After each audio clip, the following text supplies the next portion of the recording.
Chapter 324. At this point, Roland also had a general plan for the security system of his territory in the future.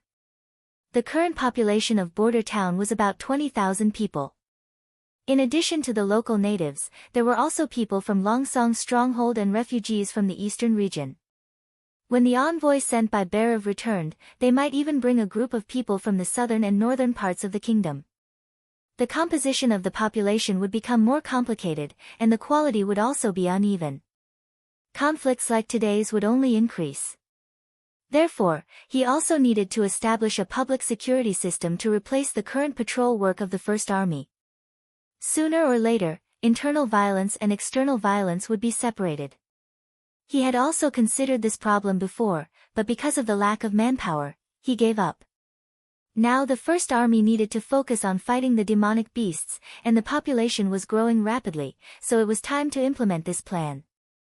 The first trial would be final, and the first trial would be final. The public security would arrest criminals in accordance with the law and handle civil disputes. The Security Bureau would be responsible for maintaining the purity of the system, which could effectively avoid power corruption. At the same time, it could also use public security personnel to carry out cleaning operations, saving manpower and resources. This was the outline of the public security system that Roland envisaged. The most ideal situation was to first test this public security system in Border Town, and when the city was built next year, it would be promoted to the entire western region. At that time, whether it was an autonomous territory of the nobility or not, it would have to implement the same set of laws and accept the control of a unified department. He was the only one who could be above the law. Roland knew that he was the largest noble in the western region, so he could not say that everyone was equal before the law, nor could he abolish the aristocratic system. But he could at least make it so that there were no traditional feudal nobles in his city. If he wanted to receive the protection of the western region, he would have to hand over his autonomous power. As for the person in charge of the public security department, Roland had already thought about it. Chief Knight Carter Lannis, who was full of a sense of justice but did not act pedantically, was a good choice. When Vader hobbled back to his temporary residence, the old man Kakasim immediately came to greet him. "Are you all right?" "I'm fine," he said with a grin. "His Highness sentenced me to 10 lashes. "Let me see you," Kakasim said eagerly. "Let's talk in the house." Vader walked into the house.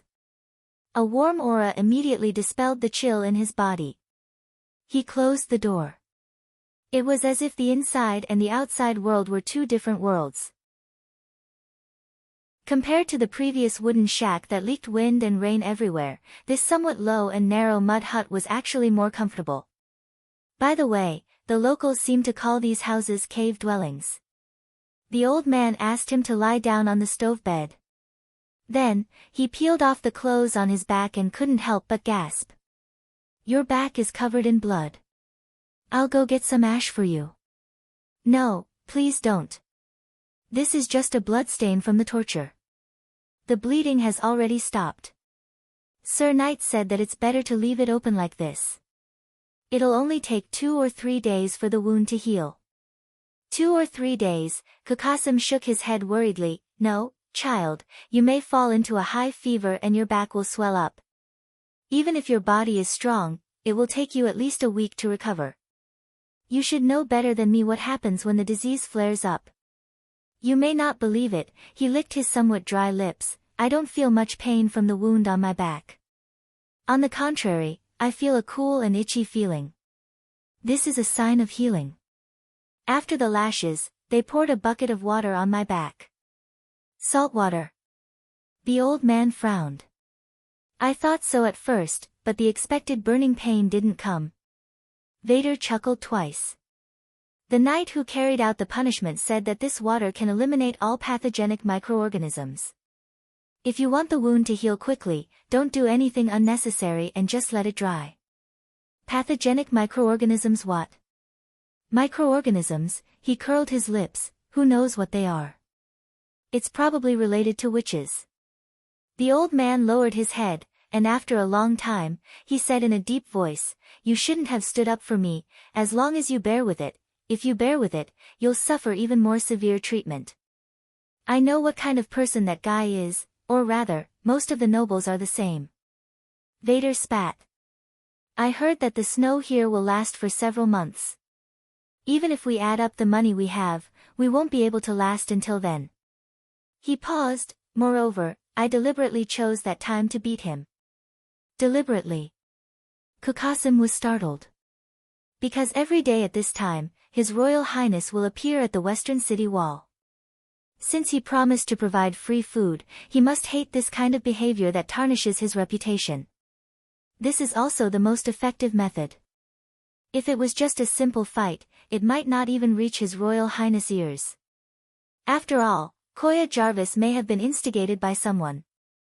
If the officials of the City Hall want to suppress this news, it would be useless no matter what we say. But it's also possible that he was instigated by the Lord. The possibility is extremely low. If His Royal Highness wants to save money, he can directly reduce the 3 meals to 2. Moreover, I have inquired in advance. Whether it is the local residents or the serfs, they are all full of praise for His Royal Highness' benevolence and wisdom. He smiled proudly. You see, I didn't bet wrongly, did I? So that's how it is. The old man let out a long sigh. You've really seen through it thoroughly. But there was also a part where he didn't guess correctly, Vader thought, and that was the punishment. As a patrol member who had worked in Valencia for more than 10 years, he had a deep understanding of the ugliness under the city's glamorous appearance. He had seen more than a dozen nobles who used their power to extort money, and it even happened in the patrol team from time to time. Therefore, it wasn't difficult for him to deal with these high and mighty nobles. His Royal Highness's reaction was basically as he had expected. Only the punishment was beyond Vader's expectations. In this case, a lord who loved his reputation would mostly judge the bullied innocent, but he had punished everyone. Compared to his reputation, His Royal Highness seemed to care more about the system. For a lord who was used to doing as he pleased, this was indeed a rare quality. What do you plan to do next? The old man asked after a moment of silence. I will rest for 2 days, as Sir Knight specially approved. After that, I will continue to do what I did before, helping those guys who carry strange weapons to do some miscellaneous work. You could have lived in the inner city and lived a decent life with the craftsmen.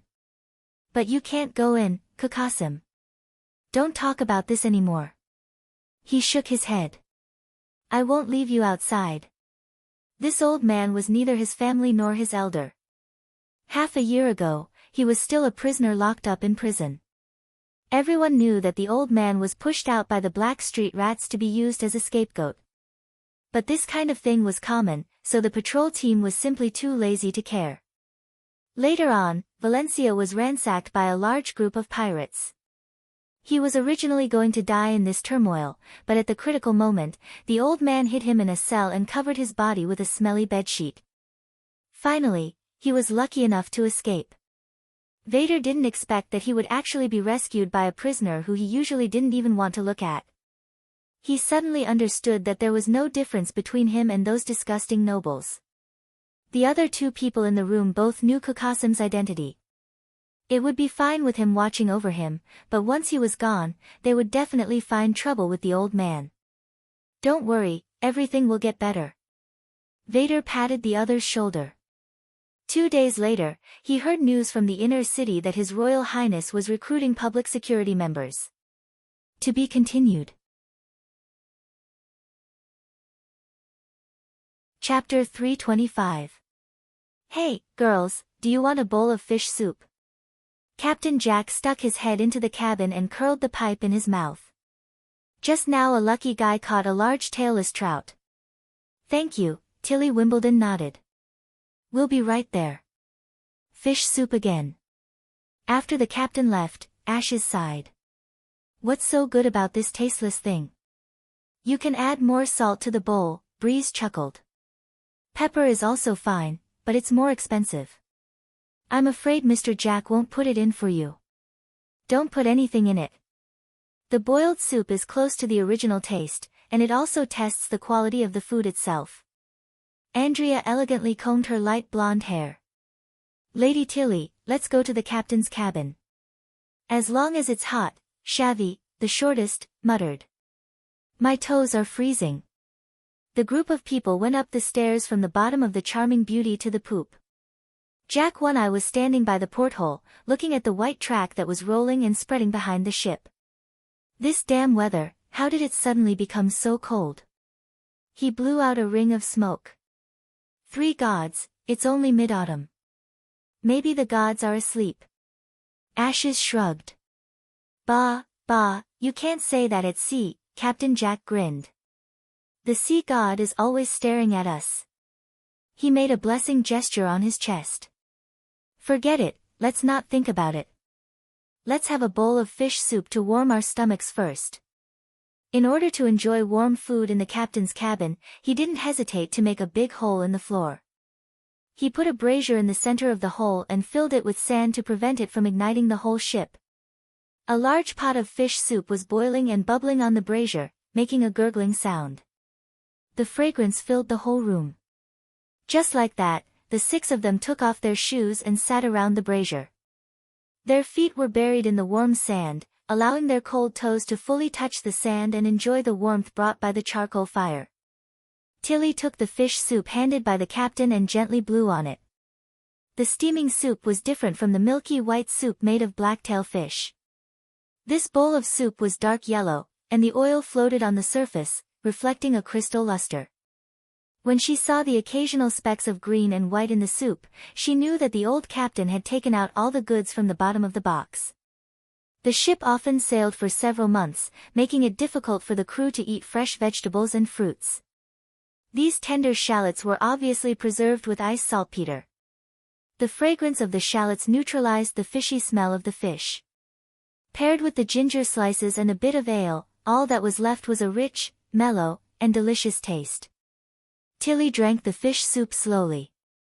Every time the soup was about to burn her tongue, she would pause for a moment and take a few deep breaths. With every sip, she could clearly feel that the soup that she drank was like a warm current that flowed down her throat all the way to her stomach, causing her stomach to become warm. The chill soon faded, and she even felt her body slightly heat up. Try adding some chili, Jack pointed to the crock with seasoning next to the brazier. The taste will be more special, and it will especially drive away the cold. It's even more effective than wine. Although the true essence of food is the original taste, I have to say that these ingredients are just right, and the taste is not bad at all, Andrea praised. Aren't you going to drink? Tilly looked at Ashes. The latter waved her hand. Forget it, I really can't stand the fishy smell of sea fish. At first, Tilly could not accept the fjord's people's habit of eating fish. Any meal could not be without a variety of fish. Not to mention the conventional grilled, boiled, and fried fish, there were also strange methods such as fish jelly, fish sauce, and caviar. However, after forcing herself to eat several times at formal banquets, she found that the taste was actually not bad. Once she became familiar with the fishy smell of the sea, it could further enhance the taste of the food itself. Like dried fish, grilled cuttlefish, and even fried smelly fish, which had a pungent smell, she could now slowly try them. Our Miss Ashes has been spoiled by the barbaric cooking methods of Border Town. Andrea covered her mouth and said, it's a pity that after tasting spices and refined salt, she not only lost the ability to distinguish delicious food, but now it seems that even her courage is gone. What did you say? Ashes glared at her. Why, isn't that the case?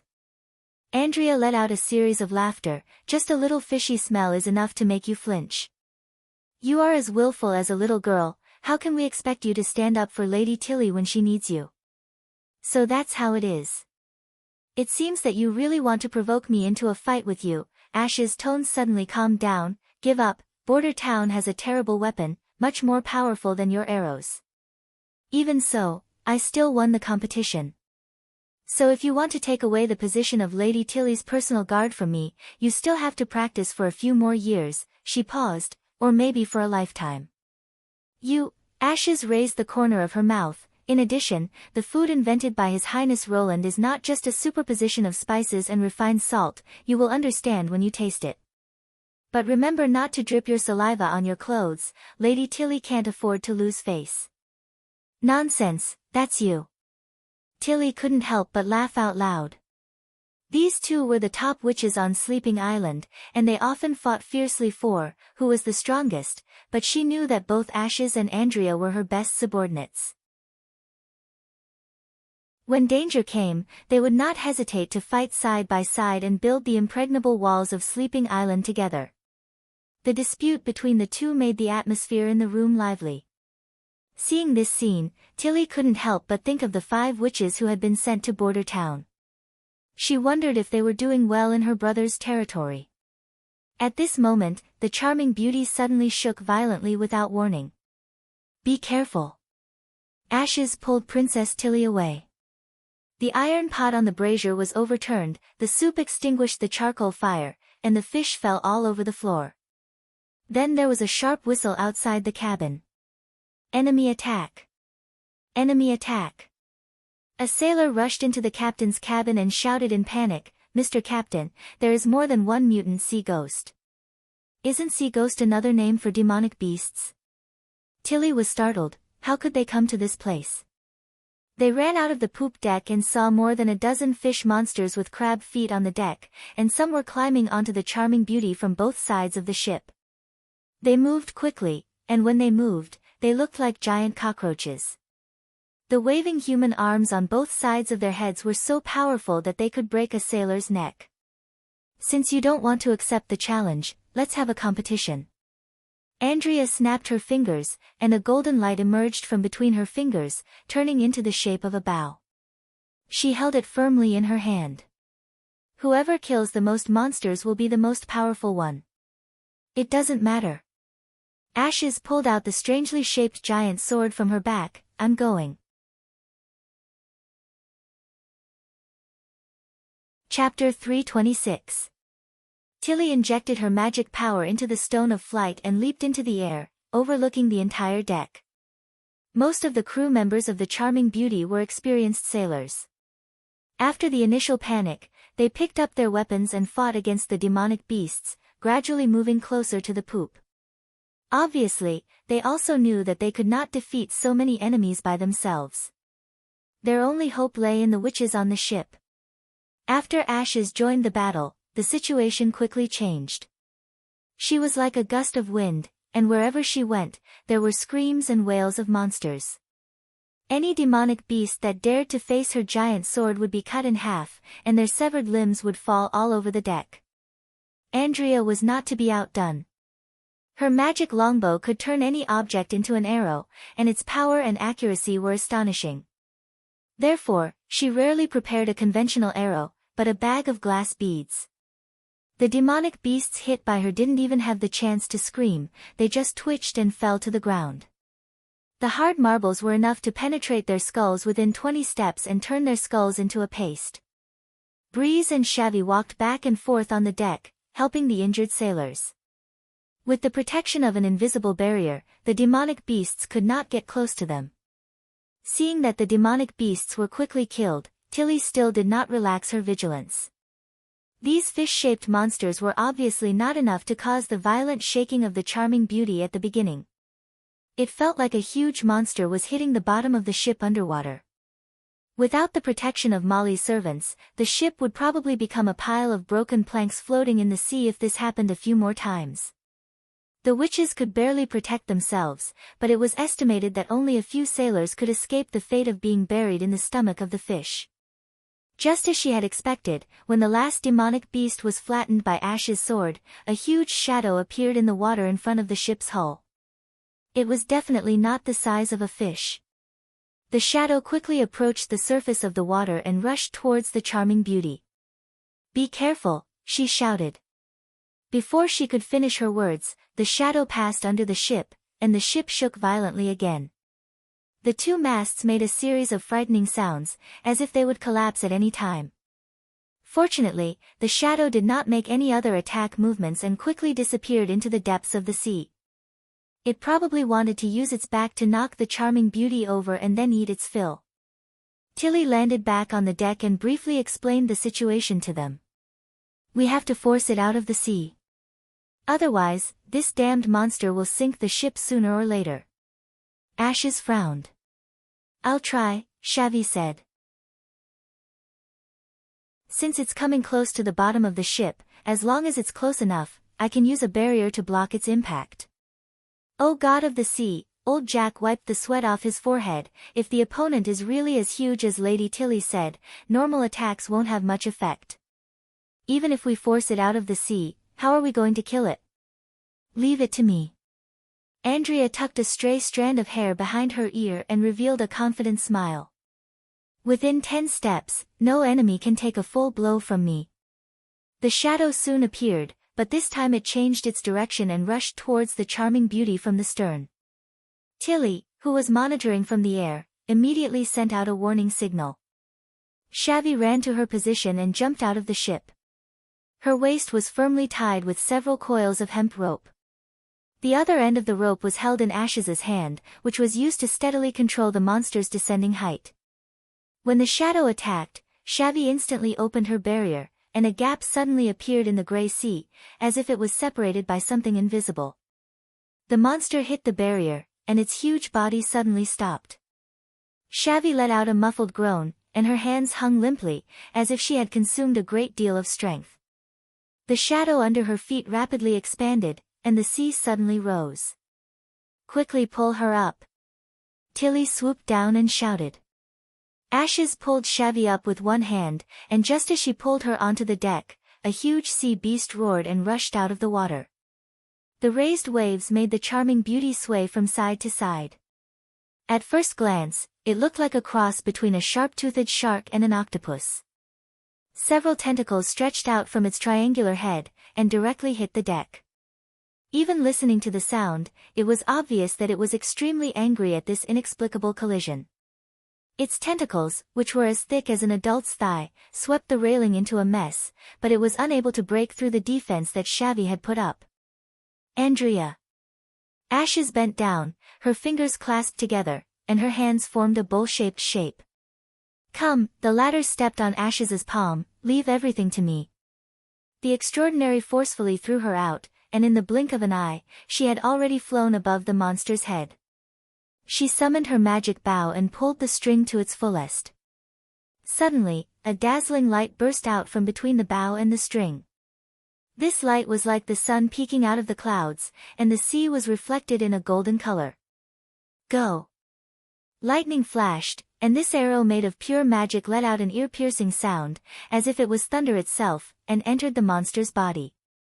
The monster's grayish-brown skin suddenly swelled up, and golden cracks spread all over its body. From its body, a ray of light emerged, and then with a loud bang, it exploded into pieces. The huge explosion stirred up a circle of ripples on the surface of the sea. The black blood was like ink, dyeing the sea black, and the exploded internal organs fell like rain. The tentacles that were originally wrapped around the ship curled up, and together with the monster whose head had been blown off, they sank to the bottom of the sea. Andrea fell into the sea with a splash. Ah, help, help, I can't swim, Gulu, someone help me. Ashes looked at the tired face of Shavi, and helplessly sighed. Really an idiot who only knows how to act cool. She untied the giant sword on her back, dived into the sea, and swam towards the monster. Tilly finally breathed a sigh of relief. The threat of the sinking ship had been removed, and at least she didn't have to worry about swimming to Border Town. Suddenly, she felt the tip of her nose become cold, and when she raised her head, she couldn't help but freeze in place. She didn't know when, but she saw snowflakes floating in the gray sky, like fairies flying all over the sky, covering her entire field of vision. This is snow. Breeze stared at the melting ice crystal in his hand. Does it snow in Grey Castle in autumn? Oh, I was wondering why it got colder the further west we went. One-eyed Jack took out his pipe and lit it again. It seems that you really live in an abyss of suffering. Tilly didn't answer, but her expression was solemn. Breeze came from the Kingdom of Dawn, where it was spring all year round. Old Jack was from the fjords, and even in winter, it was rare to see heavy snow. But for the western region of Grey Castle, snow had a special meaning. The court tutor had said that this snow was endless, accompanied by the horns of the demons' invasion. It symbolized the beginning of the months of demons, and would not subside until the end of the months of demons. Although the months of demons never had a fixed end date, it usually began in winter. Could it be that Border Town was already under the attack of the demonic beasts? Moreover, the water ghosts in the sea only appeared east of Burning Fire Island, and now there were traces of them even in the southernmost corner. I don't know if the merchant ships going to and from the mainland of the kingdom will be attacked by this group of monsters. Tilly became more and more worried. After sailing in the heavy snow for 2 days, they finally saw the hazy coastline.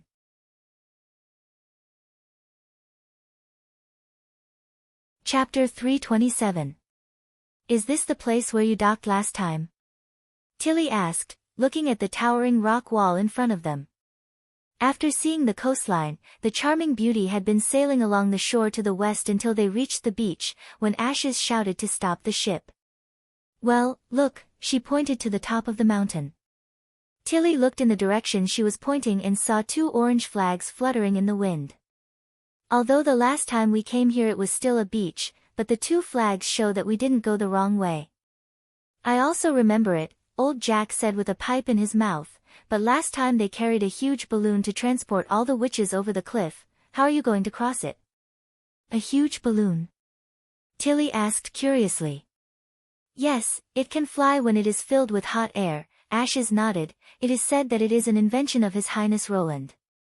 The principle is to use the rising force of hot air to lift the balloon and the people into the sky. The 5th princess looked a little complicated. The court tutor didn't teach us these things. Then she spat out a white breath. Anyway, we will see him soon, and then we will naturally know the result. Let's go ashore. Are you sure you don't want to wait for him to pick you up on the ship? The captain shook off the ash. What about this cliff? Leave it to Shavy, Tilly smiled. Because this was a naturally formed coast, no one knew the depth of the seabed, so the charming beauty didn't dare to get too close, and could only send people to the shallows by releasing a landing boat. After the group stepped on the thick snow, Tilly looked at Jack one-eyed. Mr. Captain, then I will have to trouble you to wait here for 3 or 4 days. Lotus and the others still need your help to send back to Sleeping Island. Of course, the captain replied, without you on board, I don't dare to go back the way we came. God knows if those mutated water ghosts will come to the door again.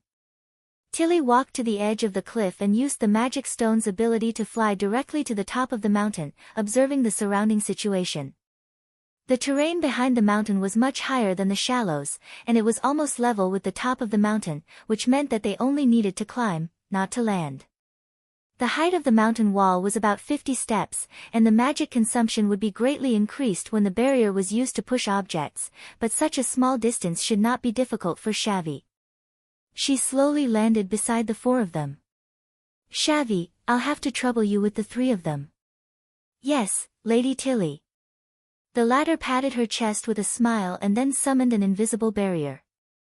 After 2 days of rest, she had already recovered from resisting the fierce impact of the giant beast at the bottom of the sea. When everyone stepped on the invisible barrier, she activated her magic and made it rise slowly. After a while, they went over the top of the mountain. Then, under the guidance of Ashes, the group spent half a day and finally arrived at Border Town. The first thing that entered Tilly's eyes was a uniquely shaped steel bridge. It sat on the wide river, and there were only 2 piers at the bottom. Other than the neatly arranged iron beams and pillars, there were no unnecessary decorations or patterns on its body. The snow covering the bridge formed a sharp contrast with the exposed black bridge. At first glance, there was an indescribable grandeur. This bridge is really big, Breeze exclaimed. How many iron ingots did they melt to build a bridge like this? It's really a waste of materials. Obviously, a pontoon bridge could solve the problem of passage. What's the point of building such a high bridge? Ashes disagreed. Border Town itself is the last stop of the merchant fleet. Do you think there are ships that want to go to the source of the river to do business? Ignorant remarks, Andrea elegantly shook her index finger. Even if I'm not from Grey Castle, I can still see that the woodland in the west is quite valuable for reclamation. There are no towns now, but that doesn't mean there won't be any in the future. If you want to continue to expand your territory, expanding into an uninhabited area is the best choice. At that time, the pontoon bridge will become a blockage for the river transportation. Lady Tilly's brother obviously thinks more long-term than you do. Ashes raised her eyebrows. Before, you called him a vulgar aristocrat who likes barbaric cooking, but now you call him Lady Tilly's brother. The word vulgar aristocrat was added by you. The blonde witch turned her head disdainfully. In addition, long-term vision and barbaric cooking don't conflict, so you don't have to sow discord in front of Lady Tilly. Tilly didn't pay attention to the routine dispute between the two. Instead, she turned her eyes to the other side of the river. She noticed an incredible phenomenon. At this time, the sky was still snowing, and the temperature was no different from winter. It was reasonable to say that at this time, the townspeople should be hiding in their homes, either around the stove or curled up under the quilt. Even in King's City, there weren't many people on the streets in winter. The cold would accelerate the loss of physical strength. If you wanted to keep your body warm, you had to eat more than usual, not to mention the risk of catching a cold. Therefore, except for the necessary food and drink, the vast majority of civilians always avoided taking any action in winter. However, there were constantly people coming and going by the river. Some of them were pushing carts, while others were carrying large bags. Their footsteps were hurried, and it seemed that they were working. Tilly didn't find any supervisors with whips around them. That was to say, these people were working completely voluntarily. How is this possible? After crossing the iron bridge, 2 guards carrying strange spears immediately came over. They were wearing the same uniform, and seemed to be in high spirits. Their demeanor was completely different from the usual patrols in big cities. "Stop, why are you coming from the south?" One of them carefully looked at them for a moment. "Wait, you are witches?" This question made Tilly slightly startled. Although she already knew that the existence of witches had been made public in this town, but when she personally heard an ordinary person ask such a question in such a calm tone, her heart still set off a burst of waves. "Yes, we are witches." "You want to join the Witch Cooperation Association?" The guard laughed. "Please wait here, I will immediately report to the higher-ups." "Wait?" "No, this is." "Okay, we will wait here." Tilly stretched out her hand to interrupt Ash's words. "Also, can I ask what these people are busy with?" "Ah, they are repairing the dock. Because of the sudden snowfall, a lot of things have been messed up. As for what they are doing specifically, I am not clear." When the guard returned to his post, Ashes puzzledly asked, "Why didn't you tell them your identity? Aren't you curious? How will he receive a witch from another city?" Tilly playfully blinked her eyes. Not long after, a tall and slender woman dressed in white walked over. She had long, curly blonde hair and an impeccable appearance. Even if she couldn't see her magic, Tilly could feel the sharp aura emanating from her body, just like an unsheathed blade. There was no doubt that this person was a combat witch, and an extremely powerful one at that. "I really thought that there was a new witch who wanted to join the Witch Cooperation Association. Didn't you return to Sleeping Island?" She first looked at Ashes, and then swept her eyes over the crowd. When her eyes fell on Tilly, she suddenly froze. In an instant, the sharp feeling disappeared, and was replaced by a watery warmth. "Hello, my name is Nightingale," she nodded in greeting. "You must be Tilly Wimbledon, His Highness Roland's sister, right?" To be continued.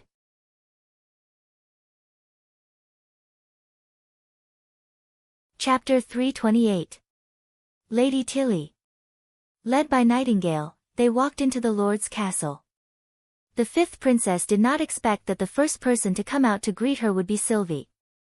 She happily ran towards her, and without paying her respects, she bent down and hugged her. "Why did you come? It's still autumn." "It's no different from winter," Tilly said with a smile. "Where are the others?" "Lotus is building houses for the refugees," Evelyn and Candle should still be in the industrial area at this time, and Honey is training messengers in the back garden. Sylvie counted with her fingers. His Highness has already sent someone to inform them. Don't worry, I think you'll see them soon. A familiar yet very strange voice sounded from behind Sylvie. Tilly looked up and saw a gray-haired man smiling at her. His appearance hadn't changed much from her memory, but his smile and demeanor were completely different from before. Welcome to Border Town, my dear sister. Tilly's mind was in turmoil. There were too many doubts she wanted to blurt out, but her face remained calm, and she followed Roland Wimbledon into a room that looked like a study. Please sit down. The man poured a cup of warm black tea and handed it to her. I haven't seen you for a whole year. I know you have a lot to talk to me about, and I do the same. But don't worry, he looked out the window at the snowy scenery. This year's winter is still very long. She held the cup and didn't answer, but sat at the mahogany table, quietly looking at the fourth prince. Just this opening speech, Tilly felt that it wasn't her impression of her brother. He was weak and timid, outwardly strong but inwardly weak, and most importantly, he was used to evading, never thinking of facing head-on. The Roland Wimbledon in front of her was completely different. He was trying to take the initiative in the conversation. Although his tone was soft and gentle, it was completely the style of a superior. Nightingale, Roland tilted his head. But your highness. The voice of the witch came from the room. It doesn't matter, she's my sister. All right. Nightingale was silent for a moment, then she appeared and left the room unhappily. Now it's just me and you, he smiled and returned to the square table. Tilly was silent for a moment. You? Who are you? She thought he would hesitate or pretend to be mysterious, but he answered so quickly, I'm your brother, Roland Wimbledon, the fourth Prince of Greycastle. Then he laughed, I know I've changed a lot, but I'm willing to explain it to you slowly. Tilly suddenly remembered what he had written in his letter. As for what made me make this decision, and what made me no longer as indifferent to everything as I used to be, these trifles can be discussed in detail when the opportunity arises. It was probably this sentence that made her decide to come to this remote town. She couldn't help but raise the corner of her mouth. I'll listen carefully. The whole story wasn't complicated, but it was very exciting. After listening to Roland's experience after he was entheft to Border Town, Tilly found that her teacup was already empty. She let out a long sigh and went over the story again. Simply speaking, a witch named Anna touched Roland. Through the witch he saved, he saw the evil of the church and how it bewitched the people. Then Garcia's assassination made him feel the darkness under the power of the royal family. Even if he hid in a corner, he still couldn't escape the malice. Finally, he decided to change everything. Although this part sounded a bit dramatic, it could barely be considered an explanation. But the problem lied in the strange knowledge, whether it was the steam engine or the flintlock, it was impossible to know them just because of a moment's comprehension. So, the ultimate cause of all this is the memory you said suddenly appeared in your head? Tilly asked. Yes, Roland said seriously, I know it's hard to believe, but it's the truth. I was lucky enough to escape the assassination of my third sister, and when I woke up from my coma, I understood all of this.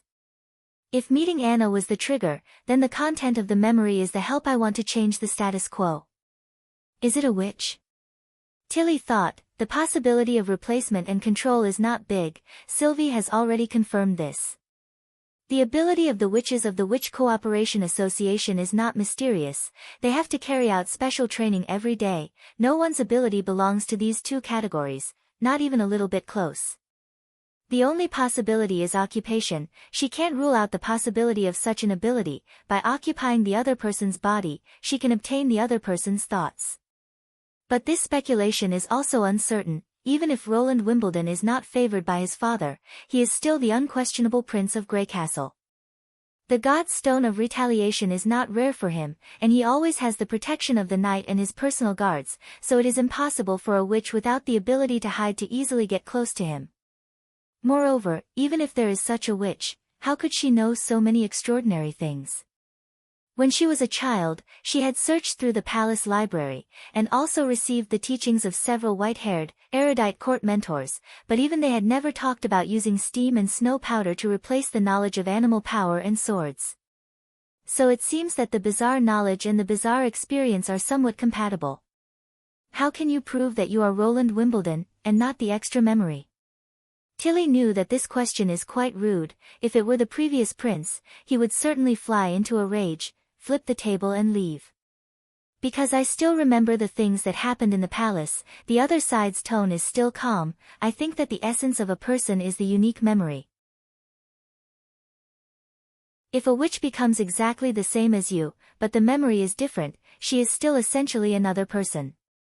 I have a lot of strange memories, but I don't remember where these memories came from. And your crying expression when I threw you on the broken glass is still vivid in my mind, so, this is proof. He paused. Of course. I haven't had the time to apologize to you. I hope it's not too late. Tilly was silent. The Roland in front of her was clean, and his expression was sincere, as if he was telling an unquestionable fact. Obviously, no matter from what point of view, he is much better than the previous prince, but in my heart, I still have doubts. It's really unbelievable. It's normal. Roland seemed to see through her thoughts. A lot of things are inconceivable before you personally experience them. I didn't expect that my sister would actually awaken as a witch and hide it from everyone in the palace. But, as I said at the beginning, this winter is still very long. We can slowly get to know each other. This is probably the most suitable solution for now. Tilly nodded. Then for the next few months, I'll trouble you. Leave it to me. You'll like it here. To be continued. Your support is my greatest motivation. 198300124.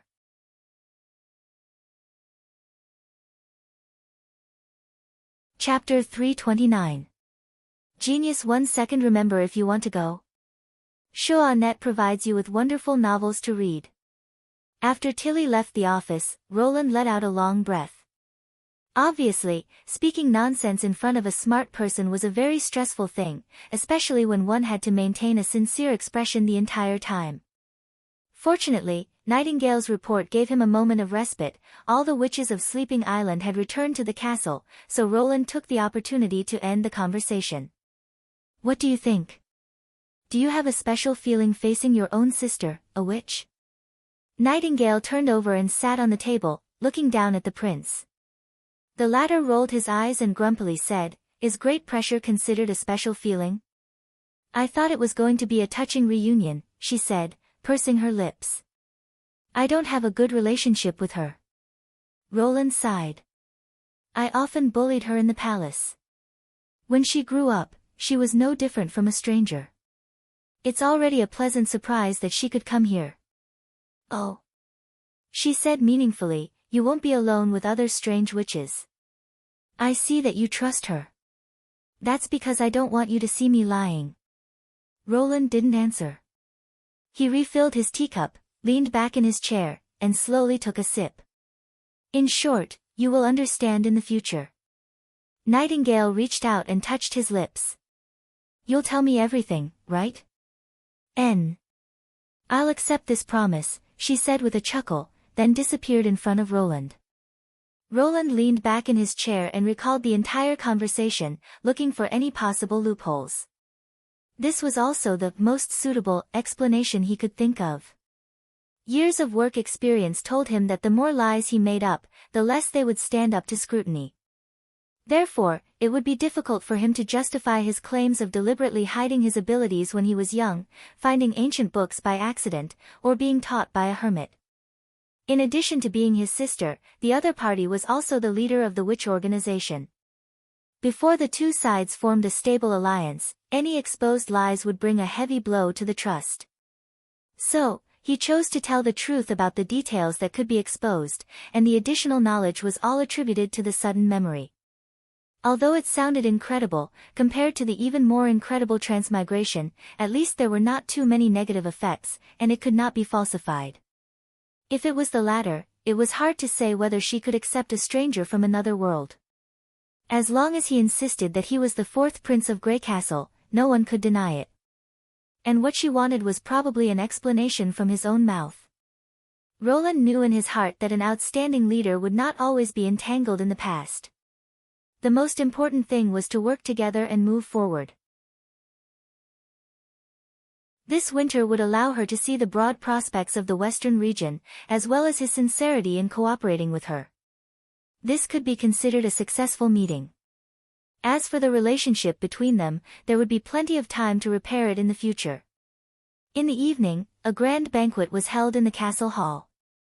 Not to mention the common pepper steak, fried eggs, and white bread, all kinds of white wine, pan-fried bird beak mushrooms, steamed dumplings, and ice cream all appeared on the stage, raising the taste of the dishes to a new level. At the same time, the concept of fancy platters was introduced. A large porcelain plate was filled with a small piece of staple food drizzled with sauce.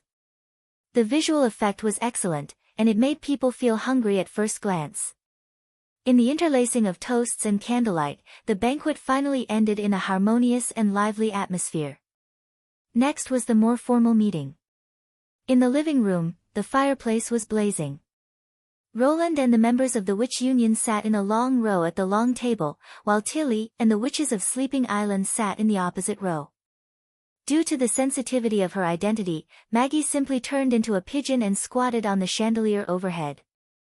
Tilly was the first to speak. This time, in addition to helping Border Town resist the invasion of the demonic beasts, I also intend to bring back the 5 witches that were previously sent here. She gave a general description of the current situation on Sleeping Island. Next spring, a group of ordinary people will move into the island from Silver Moon Bay. We will have to rely on Lotus and Honey to provide additional housing and food. Roland suddenly felt a headache. The first army could resist the demonic beasts. Except for the agile and high-speed hybrids, there was almost no need for witches.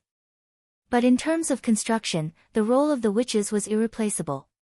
Currently, the mountain ridge at the port had not yet been opened, the dock was only half built, and he still wanted to build a few more groups of cave dwellings. Can it be delayed for another half a month? I really want to agree, but the situation has changed. Tilly shook her head helplessly. A mutated water ghost has appeared in the southern cape. You can think of it as a fish species of demonic beast. I suspect that all of this is related to the months of demons. It is said that the longer the months of demons, the more ferocious the demonic beasts will be, so it will be safer for them to travel earlier. They are not suitable to fight. I know, so Breeze will escort them on the ship. Her ability is very effective in dealing with enemies with low intelligence. Moreover, we do not intend to return the way we came. Instead, we will go north along the coastline, and when we arrive at the port of Clearwater, we will take the usual commercial route to Sleeping Island. According to the news from the bird messenger, there are no demonic beasts on the route between the fjords and the kingdom. Roland had to make a final effort.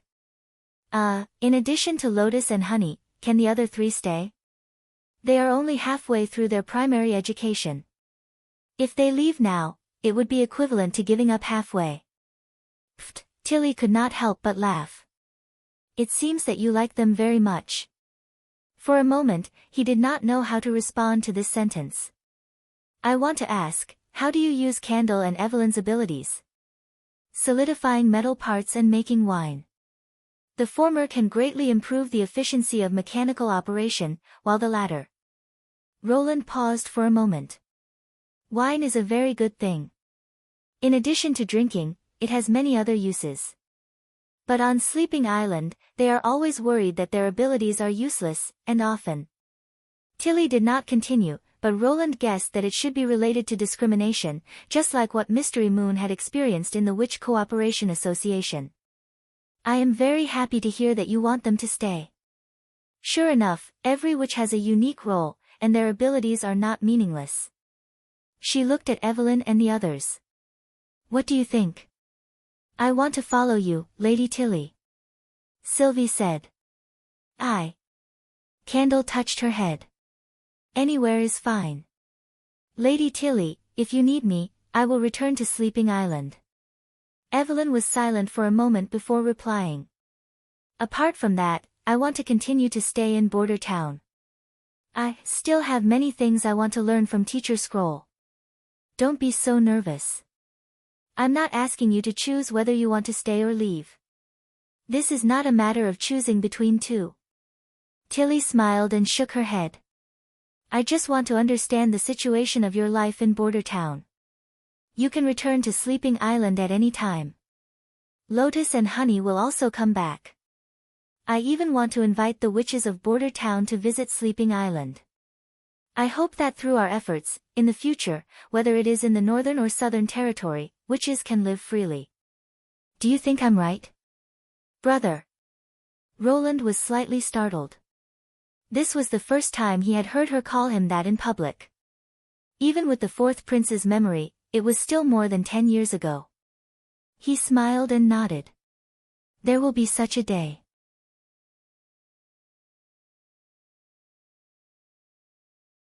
Chapter 330.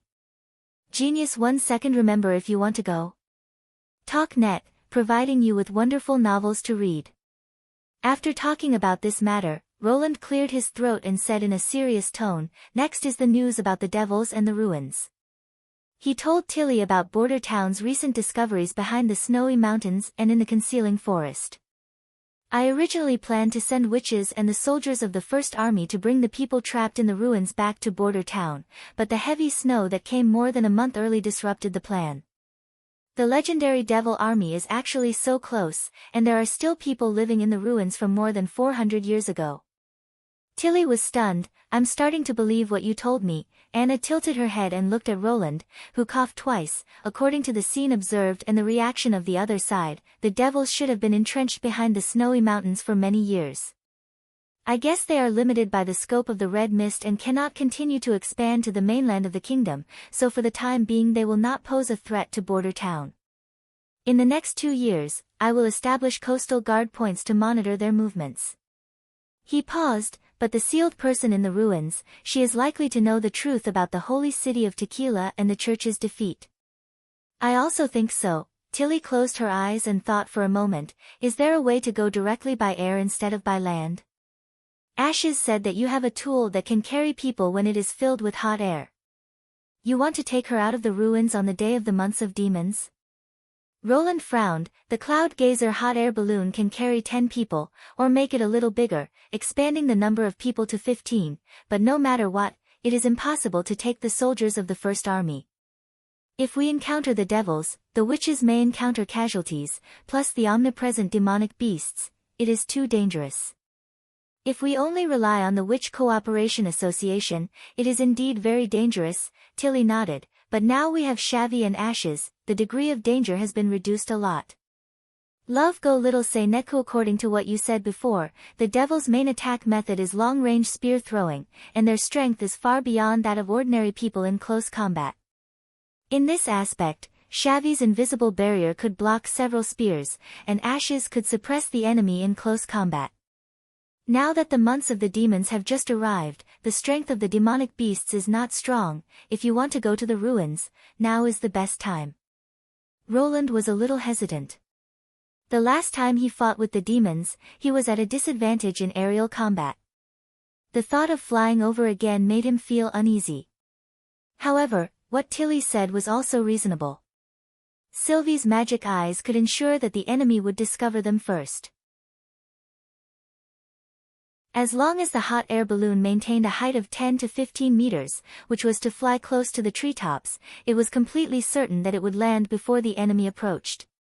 Next, with Nightingale and Ashes as powerful attacks, the small team of 10 or so demons was completely annihilated. Even if there were any survivors, Shavy and Anna's double shields would ensure the safety of the team. He pondered for a moment. Are you sure you want to go? I think this may be an opportunity to solve the mystery, Tilly said frankly. This year's months of demons came early, and the demonic beasts appeared in the South Sea. I always have a bad feeling. Roland's heart slightly shivered. He also had this feeling. The months of demons was unlikely to be an abnormal phenomenon caused by climate change. He faintly felt that this was inseparable from the devils and the church. What about the team? I don't know much about the witches in Border Town, but I will personally go here, Tilly said without hesitation. Snowflakes fluttered in the gray sky. Maine and Tayfun slowly climbed the walls of Hermes, which had just experienced a battle. Warm black blood flowed under their feet, melting the white snow into a viscous blood. Fortunately, this blood was flowing from the enemy's body. Hundreds of God's punishment army soldiers were standing upright on the walls, waiting for the demonic beasts to launch the next wave of attack. Your Excellency. The warriors of the Judgment Army, who assisted the God's punishment army, clenched their fists and saluted.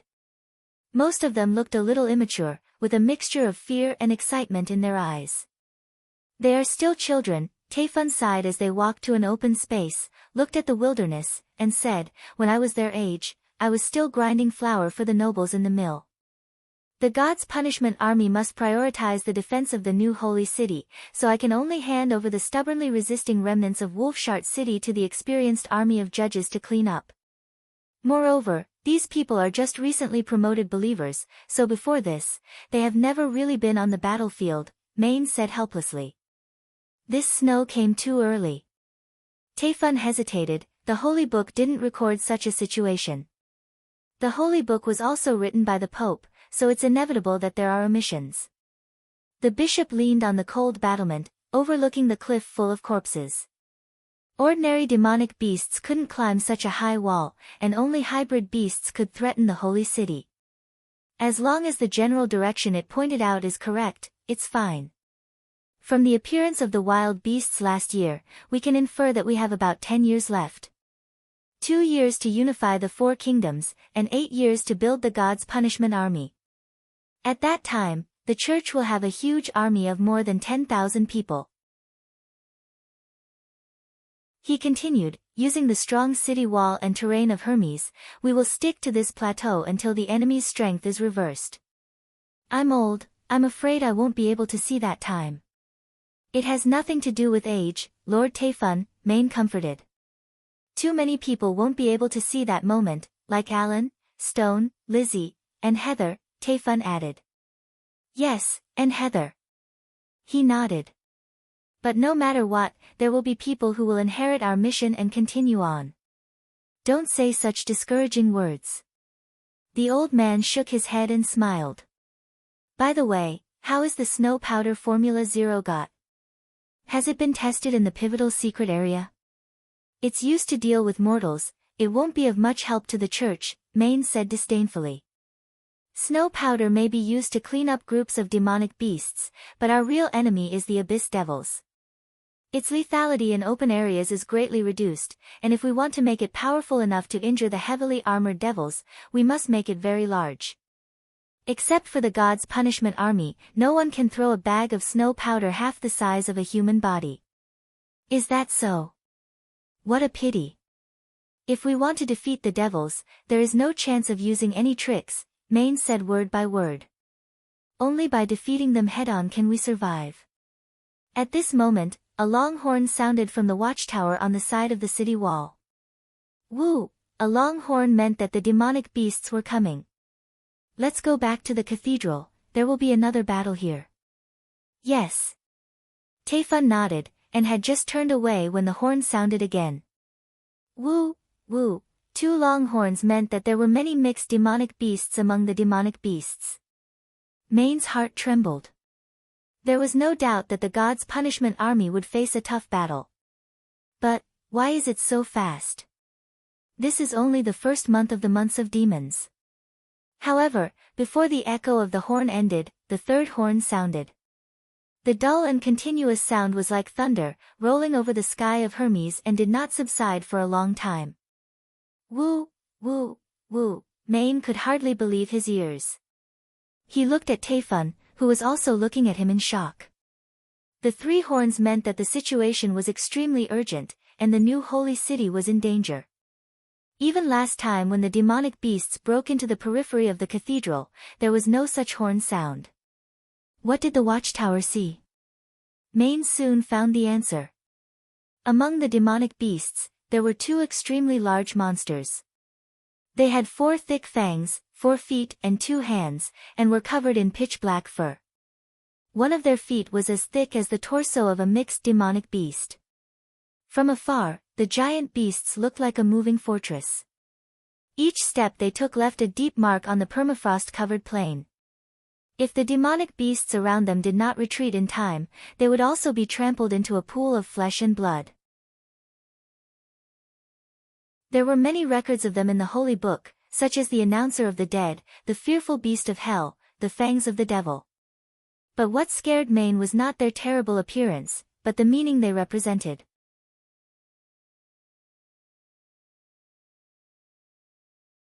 Chapter 331. The next day, Roland said goodbye to Lotus and Honey in the castle's back garden. Although he didn't want them to leave so soon, but after hearing that the charming beauty was still waiting at the shoal, he decided not to delay it any longer. This way, at least he could show his generosity, and also wouldn't make things difficult for Tilly. Putting himself in their shoes, the other side was able to send the important witches to Border Town before the large-scale construction of Sleeping Island, which was already a show of sincerity. That being the case, he wouldn't be too demanding. In order to avoid a long trek in the snow, Anna and Vendi sent them to board the ship.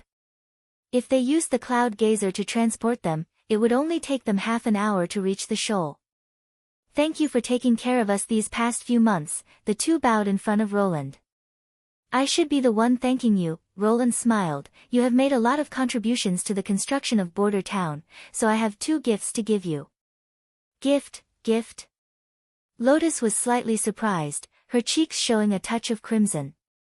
Honey touched her own chest, glanced at Lotus's, and excitedly asked, "Can we also have them?" Roland took the 2 bags from Nightingale's hands and gave them to her. "Yes, both of them." Honey couldn't wait to open the bag, and from inside pulled out a long white cloth. "Hey, what is this? Isn't this a bra?" "Ahem, this is a scarf." He stepped forward and picked up the pure cotton cloth, wrapping it around her neck. "This way, you won't have to worry about the cold wind and snowflakes pouring into your neck. If you wrap it a little thicker, you can also cover your ears." "Oh, so warm," the latter exclaimed with a satisfied face. Roland didn't know if it was an illusion, but Lotus's face became even redder. "There is something else inside." Honey played with the scarf for a while, and then took out a small square from the bag. "Your Highness, is this also a gift?" "Yes, open it and see." "Wow, it's so bright." She raised the iron box and said excitedly, "Lotus, look, you can clearly see your own appearance." It was a small mirror embedded in a wooden box. It was also one of the products put into the convenience market. In Roland's life experience, as long as one was a woman, they would not be able to resist this kind of shiny thing. Honey's voice attracted the attention of the other witches. Soon, the witches of Sleeping Island gathered together and looked at themselves in the mirror, unable to suppress their love and envy. After all, this kind of crystal mirror made of Soroya's film was far more reflective, and the overall image was much better than the silver mirror, which also let Roland see a new way to bribe them. After the gifts were delivered, the hot air balloon was also inflated. The 2 of them boarded the basket and waved goodbye to Roland and the other witches. It was obvious that they were reluctant to leave the town. "I have to say, this is indeed a good place."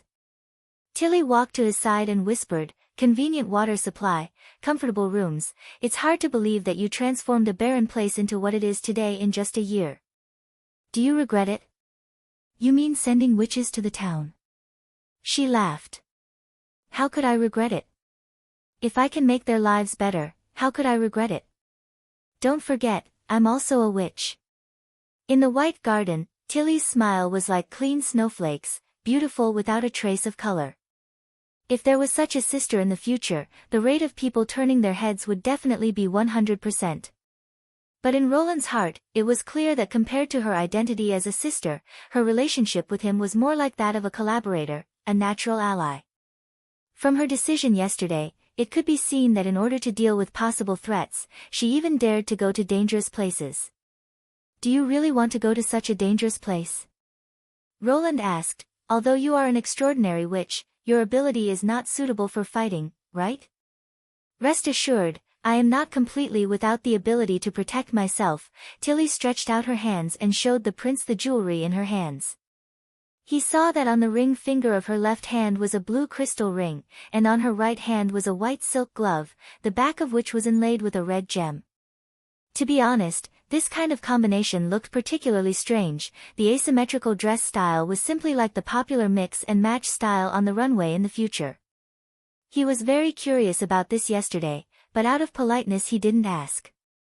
This is a magic stone, a strange stone found in ancient ruins, she explained. After pouring magic into it, it can display different abilities. For example, this ring can let me fly freely like lightning. After saying this, as if to prove what she said, her feet slowly left the ground, and her body floated in the air as if it was weightless. This scene startled Roland. Her ability could actually be changed through a stone. He quickly realized the great significance contained in this. If it was possible to order abilities in batches, the witch's work efficiency would be greatly improved. Take Lotus, for example. If the witch union could have a magic stone that imitated Lotus ability, it would only take 1 day to complete the construction of the temporary residential area. After Tilly landed, she pointed her right hand to an open space, only to see a bright lightning burst out from her fingertips, and a bowl-sized hole appeared in the ankle-deep snow, revealing the dark ground below. So you can have 2 abilities at the same time? Roland asked in surprise. No, Tilly shook her head. The magic stone can only allow 1 ability to appear within a certain range. If I pour magic into both stones at the same time, then nothing will happen. She then smiled. I didn't intend to reveal this information to you so soon, but after the meeting last night, I think I might have misunderstood you. I'm very happy that you're willing to tell me about the ancient ruins, and I'm a little sorry. It doesn't matter, I can understand. By the way, I have some concerns. What was the bra that Honey was talking about? Roland almost choked on his saliva. Ahem, I don't know. Maybe you can ask Sylvie or Evelyn. Well, Tilly shrugged, it seems that you still have some reservations about me. The prince didn't know whether to laugh or cry. Let's not talk about this, she blinked and said, I have been thinking about a question last night. If these ruins belong to the church, why did they abandon all the magic stones? According to Ashes's experience, the church is likely to keep witches, and these things have the same important use for them. Even if they fled after the battle with the devils, and deliberately buried the results of the war, it doesn't prevent them from continuing to use these stones. It doesn't make any sense. The church doesn't care about this loss. Roland pondered, but he quickly rejected his own opinion. No, they shouldn't be able to mass-produce this kind of magic stone, otherwise they would have already used it to hunt down the Fugitive Witch Cooperation Association. After all, if they could fly, most people wouldn't be able to escape the church's witches. Indeed, I recalled all the books about the church and the gods in the palace library, and found something very strange. Their historical records not only stopped at more than 400 years ago, even the origin of the gods is vague. There are no illustrious names, no epic legends. In addition to the propaganda that they are omnipotent, omniscient, there are no more details to speak of. At least, compared to the 3 ancient gods, they appear to be much more illusory. Combining the 2 together, people can't help but have a strange feeling. What? Roland's heart shivered. The church seems to have suddenly appeared. To be continued.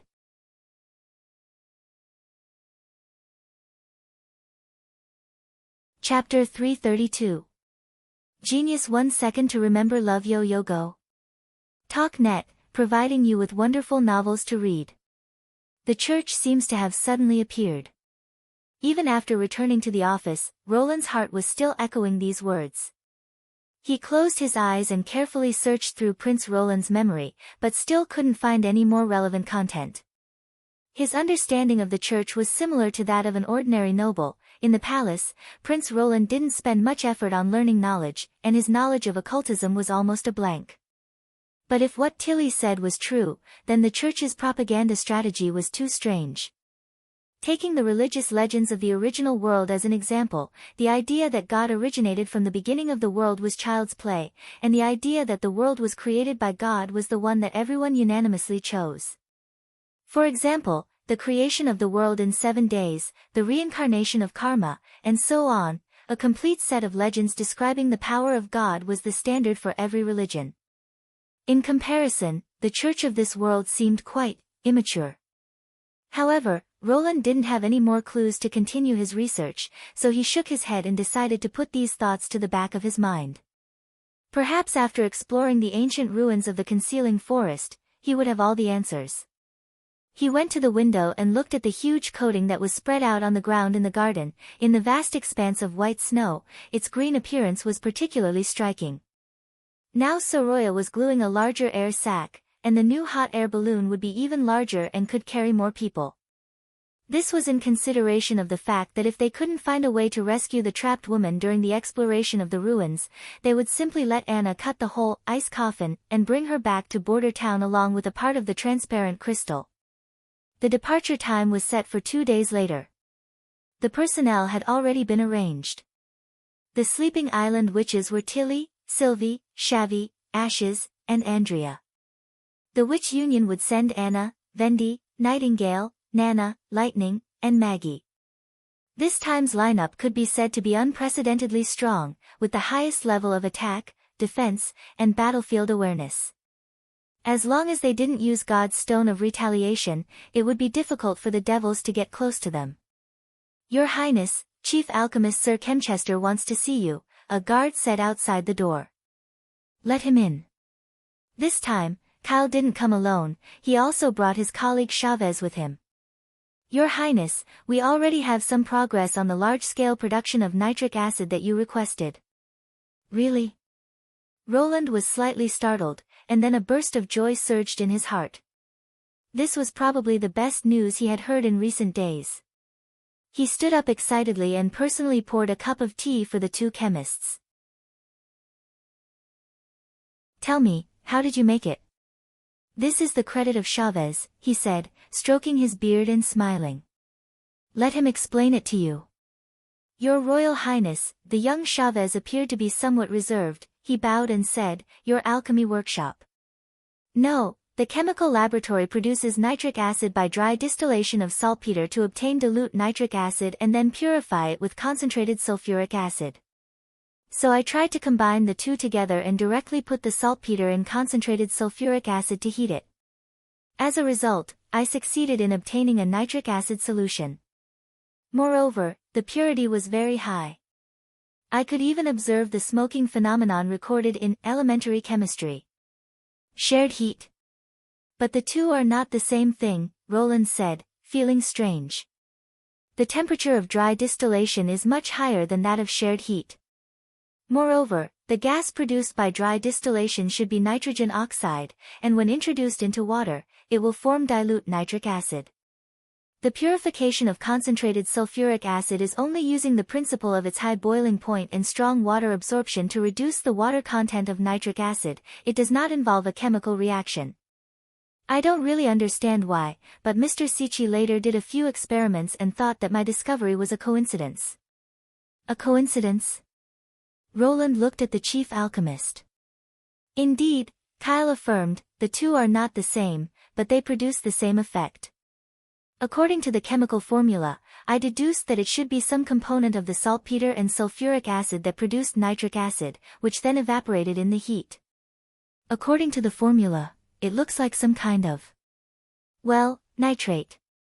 Roland's mind suddenly remembered that in the chemistry textbook, it was indeed mentioned that before the invention of synthetic ammonia, people used sodium nitrate or potassium nitrate to react with concentrated sulfuric acid to produce nitric acid. This was also the oldest industrial method. Because the main components of saltpeter were two kinds of nitrates, it was easy to obtain and extract. As long as the temperature was controlled, a steady stream of evaporated nitric acid could be collected. Of course, because this method consumed a large amount of sulfuric acid, it was also extremely easy to corrode the equipment. Later on, it was quickly eliminated by more advanced technology. However, these 2 points were not too big of a problem for Roland. His territory had not yet established a supporting fertilizer and pesticide industry, so the sulfuric acid produced was only used to purify nitric acid. As for the strong corrosiveness of the nitric acid steam, he could rely on Soroya's coating to solve it. Well done, Roland happily patted Chavez's shoulder, you actually managed to come up with this method by chance. You may not know this, but when he was in the Redwater City Alchemy Workshop, he had already shown extraordinary luck. Kyle Mosqui raised his eyebrows. Before learning chemistry, alchemy itself is a kind of exploration that requires luck. But this kid was able to discover the double acid production method in his early 20s, and became the youngest alchemist in the workshop, causing a group of 30 or 40-year-old apprentices to be so envious that their eyes turned red. You have to know that for the rest of their lives, it is very likely that they will only be apprentices. In any case, this is good news for Border Town, Roland praised. You can first try to produce a batch of equipment. I will let the witches cooperate with you. If it is feasible, then we can expand the production scale. As you wish. That's right, I still have another task for you. Roland then put away his happy mood and said in a solemn tone, now that we have a reliable source of nitric acid, I need you to try to produce a very dangerous item, nitroglycerin. How dangerous is it? Kyle asked. The raw material used is very simple, that is, a reaction between concentrated nitric acid and glycerin, supplemented by concentrated sulfuric acid as a catalyst, but during the reaction process you must strictly control the temperature and maintain ventilation. Because nitrification will produce a lot of heat, you can put the container in ice water to test. Remember, sudden changes in temperature, vibration, impact, and friction can all lead to an explosion. Roland didn't know whether this amateur knowledge was reliable or not, but there was no doubt that the composition was correct. Even if it was dangerous, he still had to try. During the test, use a small amount of acid, so that even if an accident occurs, Miss Nana will be able to rescue you. This. Chavez opened his mouth, but before he had the time to answer, Kyle had already agreed, I understand. How does its power compare to snow powder? The difference is like heaven and earth. It seems that it will be an interesting experiment, the chief alchemist said with a smile. 9 out of 10 chemists are potential explosion art lovers, this is really true. Roland thought. Nitroglycerin was extremely unstable. Nobel's safety explosives were made by adding diatomaceous earth to passivate the ester, which improved the safety, but reduced the explosive power. Roland naturally wouldn't choose this classical method. He intended to add nitrocellulose or nitrostarch to the nitroglycerin, both of which could play a stabilizing role, but could also further enhance the explosive effect. The former was an excellent smokeless propellant, while the latter was a powerful explosive. From their names, it could be seen that a large amount of nitric acid was the key to the evolution of black powder into chemical gunpowder. And now he already had this key.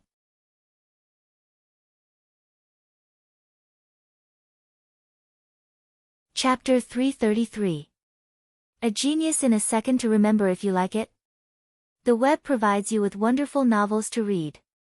Before setting out to explore the ruins, Tilly's greatest interest was to wander slowly along the flat streets of Border Town and observe this remote territory that had undergone amazing changes in the hands of Lord Roland.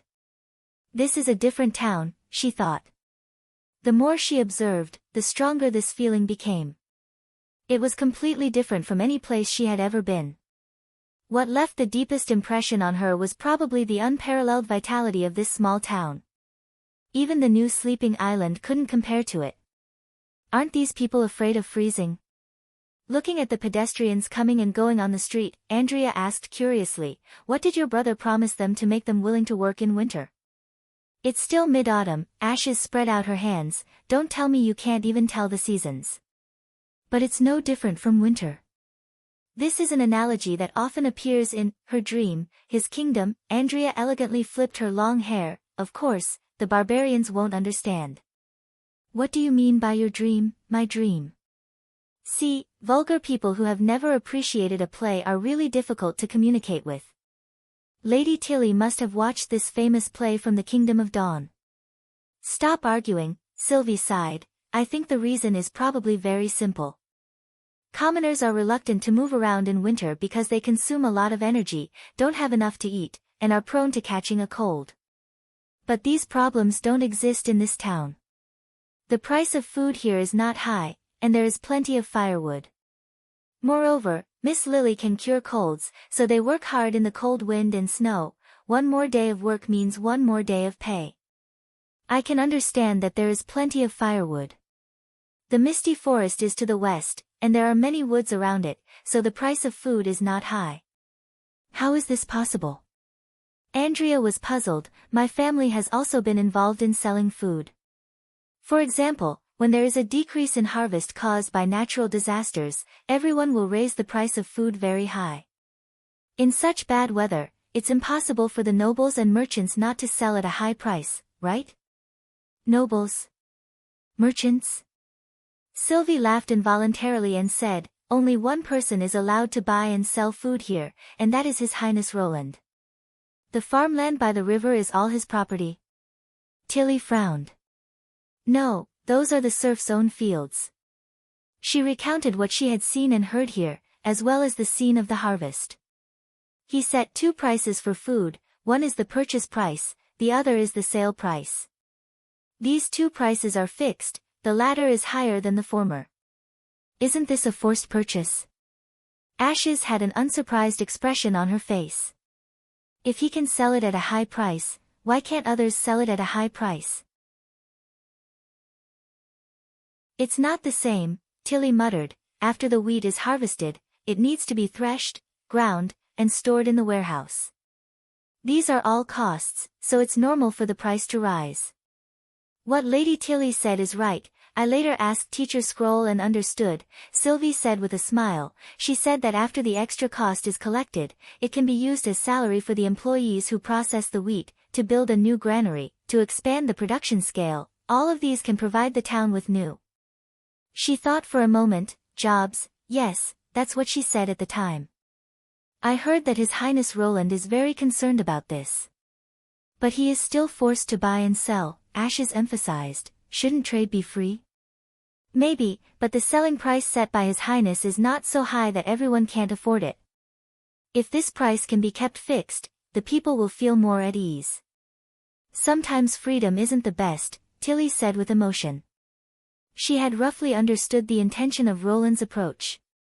Prohibiting others from selling food in the territory seemed overbearing and unfair, but in fact, it put an end to hoarding and could effectively prevent the price of food from skyrocketing when there was a shortage. If it was in King's City, the price of food would inevitably rise by more than 5 or 6 times as much as usual, and more than half of the civilians would starve because of the lack of food. Over a long period of time, it was easy to cause riots, and eventually the palace would have to issue relief rations or dispatch guards to suppress it. In either case, it would be a big burden on the national treasury. Although this policy seemed good, it wouldn't work everywhere. Most of the people who controlled the food trade were nobles and wealthy merchants. They had a large number of serfs and fields, so it was impossible for the royal family to forcibly purchase the food they produced and forbid them from hoarding food. However, in Border Town, besides Roland Wimbledon himself, there were almost no aristocratic families, so it was completely up to him.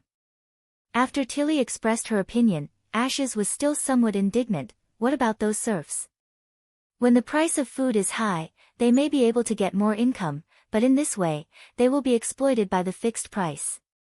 Pfft, Andrea sneered, you're talking as if in a free trade city, these people can escape exploitation. When the wheat harvest is good, not only will they have to hand in more wheat, but even the price of their own will be pushed down to a very low level. When the harvest is bad, after deducting the part that has to be handed in, whether the remaining amount can survive the famine is still a problem. In contrast, a fixed price is more reasonable. As long as the crops are produced, the more income. Here, they can choose not to do it. Sylvie's words made the three slightly startled. His Royal Highness said that when the yield reaches a certain standard, the serfs can be promoted to free people. Whether they continue to work in the fields or choose a new job, it's all up to them. However, free people only have to hand in 20% of the food. According to the purchase price of this year's harvest, the salary is also very considerable. Promoted. Yes, when His Royal Highness preached, he also said that within 2 or 3 years, Border Town will no longer have a single serf. So that's how it is. Tilly's heart was suddenly touched by something. This is the reason why the town is full of vitality. When he formulates policies, he unexpectedly takes into account the people's thoughts, and also adds an incentive system to encourage them to do more and better. This is completely different from any other noble lord's approach.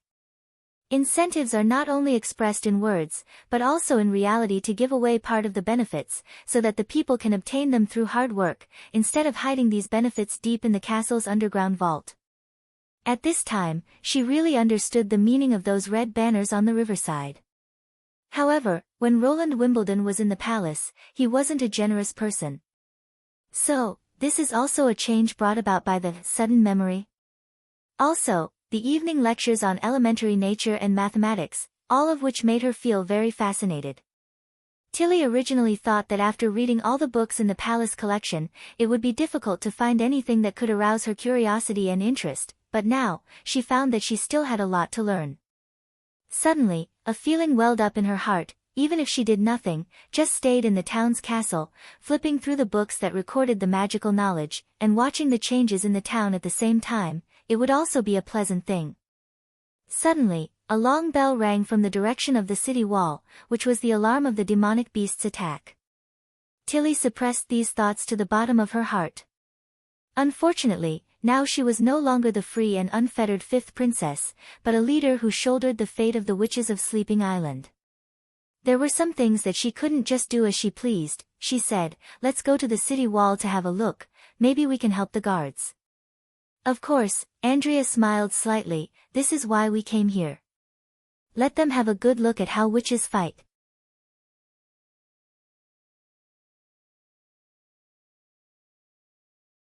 Chapter 334.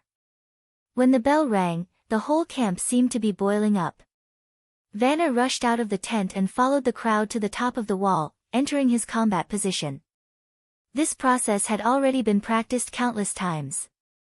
Even if there was no one to command them, everyone knew what they had to do next. Just like last year during the months of demons, in a state of alert, only a small number of patrols were arranged on each section of the wall. Scattered demonic beasts could be dealt with by 2 or 3 people. If the lookouts saw a large-scale attack of demonic beasts, they would sound the alarm. On the horizon, a dark shadow was approaching. Vanna roughly estimated the number of enemies, which was about 1,000 or so. If it was 1 year ago, it would definitely be a difficult battle. As a long gunner who was responsible for buying time for the flintlock team, he had to alternate with the reserve members in order to persist until the end. But now, the strength of the town had undergone earth-shaking changes. Cat's Claw opened the cover of the cannon and shook off the snow. Rodney checked the field artillery barrel, confirmed that there was no foreign object inside, and then began to load the ammunition. Although the current wall had been changed to be made of mud, its height and width had increased. Moreover, there was an artillery platform every 100 meters, which greatly improved the defensive firepower. The aisle was wide enough for 4 people to pass side by side. During the battle, the first row was for the flintlock team, and the second row was for the recruit loaders. The latter was responsible for loading the bullets into the cartridge and then handing them to the official soldiers in front. "Don't they find it annoying?" Rodney yawned. Every year during the months of demons, they would come here crazily. Even if they attacked the town, it wouldn't do them any good, would it? "It's just right for us to practice," Narsen laughed. Compared to a fixed wooden target, the demonic beasts are more interesting to shoot.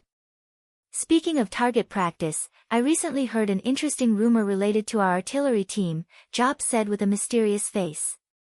"What rumor?" "I heard from other artillery teams that people who can shoot accurately will be incorporated into an elite artillery team and take on a new task." He paused. "Do any of you know more inside information?" "Elite artillery team. Even you, who claims to be knowledgeable, don't know. How can we know more?" "Maybe someone was bored and made it up." Vanner was the only one in the gunner group who didn't say anything. After hearing Jop's words, he couldn't help but frown. Someone actually bragged about this matter. A week ago, Lord Iron Axe had visited him and told him that His Royal Highness planned to develop a new type of artillery, which was completely different from the field artillery currently used. It would not be given to the First Army to use, but would be installed on the ships, making them capable of long-range attacks. The new cannon would be operated by the best member of the artillery team. If you wanted to join, you could apply to Iron Axe. Of course, Vanner agreed without hesitation. This was obviously an opportunity for him to advance further in the army. According to Iron Axe, His Royal Highness had high expectations for this new army, and it was even possible for it to separate from the First Army and become a brand new army.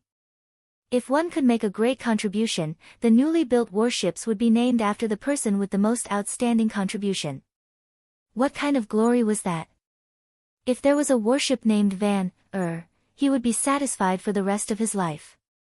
Thinking back to when he was just a handyman in the mining area, he always boasted that he was extraordinary, but in the end, he couldn't even save his brother's life in the slums of the stronghold.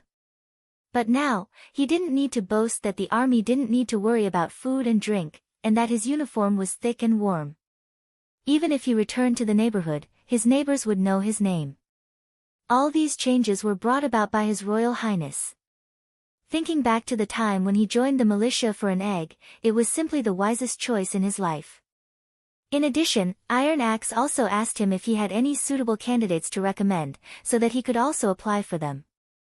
In other words, these young boys might get the opportunity to stand out, but they were too jumpy, and it was better to wait until they were a bit more mature. And if they made a great contribution, would those warships also be called Jop or Cat's Claw? That's just too awful. Rodney and Nelson could still be considered. As for the fact that some people couldn't help but leak this information to their subordinates, they had to report to Iron Axe. After all, it was very clear in the regulations class that any information about the First Army, unless there was a clear request from the higher-ups, could not be spread without authorization. Don't shout, now all of you should focus on the battlefield, Vanner coughed twice, interrupting the discussion of the members of the artillery team. Don't forget, Sir Iron Axe repeatedly stressed in class, any mistake may lead to an irreversible failure. Yes. Everyone said in unison. Because the killing efficiency of solid iron balls was too low, when dealing with groups of demonic beasts, they would wait until the other side was close enough to shoot with grape-shot bullets. When the ferocious-looking wolves took the lead to cross the 100-meter line, the bombardment began. The heat wave rolled up the snow under the muzzle, and the loud roar made Vanner's ears hurt. In the distance, black blood suddenly rose, and the demonic beasts suddenly fell. Whether it was the wild boar or the bear, their fur was not enough to withstand the close-range bombardment of iron balls. "There's a big guy over there," Cat pointed to the left, a red-skinned wolf. A group of people quickly moved the artillery carriage, adjusted the muzzle to the target direction, and reloaded. In theory, there was no need to aim the grape-shot bullets. As long as they fired in front of them, they would be able to sweep down a large number of enemies. Moreover, the newly built mud wall was higher than the stone wall, and the wolves could not threaten the top of the wall. The priority to attack the flexible demonic beasts was only for the purpose of target practice. Next, it was finally the turn of the long-restrained flintlock team. In order to ensure a hit rate, they always waited until they were within 50 meters before shooting. The sound of the revolving rifle was not as uniform as that of the flintlock, but was dense and continuous. White smoke floated up from the top of the wall, and the choking smell of gunpowder made him sneeze. "These idiots, their power is obviously very small, but when they shoot, the smoke is more than anyone else," Job complained. "But in the end, the battle is still decided by the artillery," Rodney agreed. It was the same when dealing with the knight, and it should be the same when dealing with the demonic beasts. At this moment, a rapid bell sound came from the direction of the lookout post, which was an early warning of the discovery of hybrid demonic beasts. Vanner squinted his eyes and looked forward, only to see two huge black shadows slowly moving forward in the smoke. Judging from their size, they should be siege beasts with heavy shells. "What did I just say?" Vanner grinned. "Now it's time for us to show off, change to the pointed solid bullets." In order to deal with enemies with high defense, the munitions factory had developed a new type of shell that could penetrate the enemy's shell at a distance of about 200 meters. If the previous attack on the wolf-type demonic beasts was a warm-up, then this was the official shooting. "Do a good job," Vanner clapped his hands and said, "Let the other artillery team see who is the most elite artillery soldier."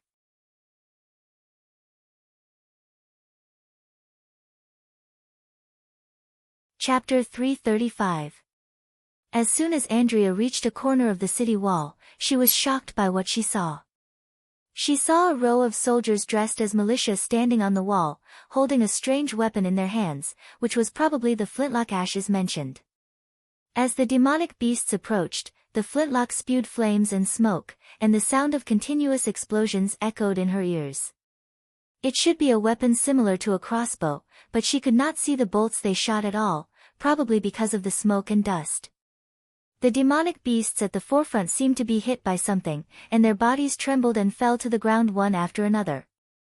But the soldiers neither observed the results of the battle nor loaded the bolts, but continued to shoot at the enemy, and their speed was several times faster than if they were to draw the bow themselves.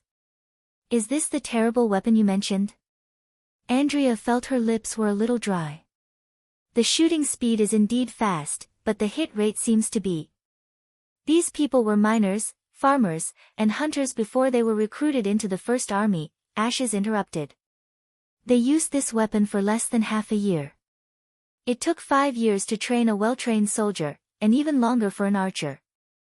Even the shortest training time for a crossbow was about half a year, so that the farmers would not panic and release the bolts. As for actual combat, only God knew what they could hit. Most of the time, they just carried them around to boost their momentum. Andrea could not help but swallow. She was no stranger to this kind of training. Her family had also trained an outstanding knight, so she naturally understood what it meant to be able to put them into actual combat in about half a year. As long as there was an adequate supply of weapons and food, Roland would be able to assemble a large army in a short period of time. Furthermore, this army would not have to worry about being defeated in close combat. Even elite knights would have a hard time getting close to them if they attacked continuously. This had nothing to do with the courage and willpower of the militia, it was the weapons that gave them great strength. "Do you know anything else about flintlocks?" Tilly pondered for a moment and asked Sylvie. The latter nodded. "I've carefully observed it many times, and it is indeed a weapon similar to a crossbow. The arrowhead is very short, and it has no shaft or tail feathers. The difference is that the arrowhead doesn't rely on the elasticity of the string, but on the impact of the explosion of the black powder, which can instantly raise the arrowhead to an extremely high speed." "Black powder?" Ashes asked, "What is that?" "It's probably some kind of alchemy product." She shook her head. "I don't know the specific ingredients." "It must be very expensive," Andrea said. "Alchemists never make anything cheap." Ashes pursed her lips. "Is that so?" "But judging from the way they're shooting, it doesn't seem like they're using anything expensive." "Wait, something's coming." Sylvie, who was observing the battlefield, was slightly startled. "Oh my God, is this also a demonic beast?" It was almost as tall as the city wall. "It looks like a giant turtle with a huge shell on its back." Andrea immediately perked up. "Carapace?" The effectiveness of these guns would probably be limited. As long as I could get within 10 steps of them, even the city walls wouldn't be able to block my magic arrows.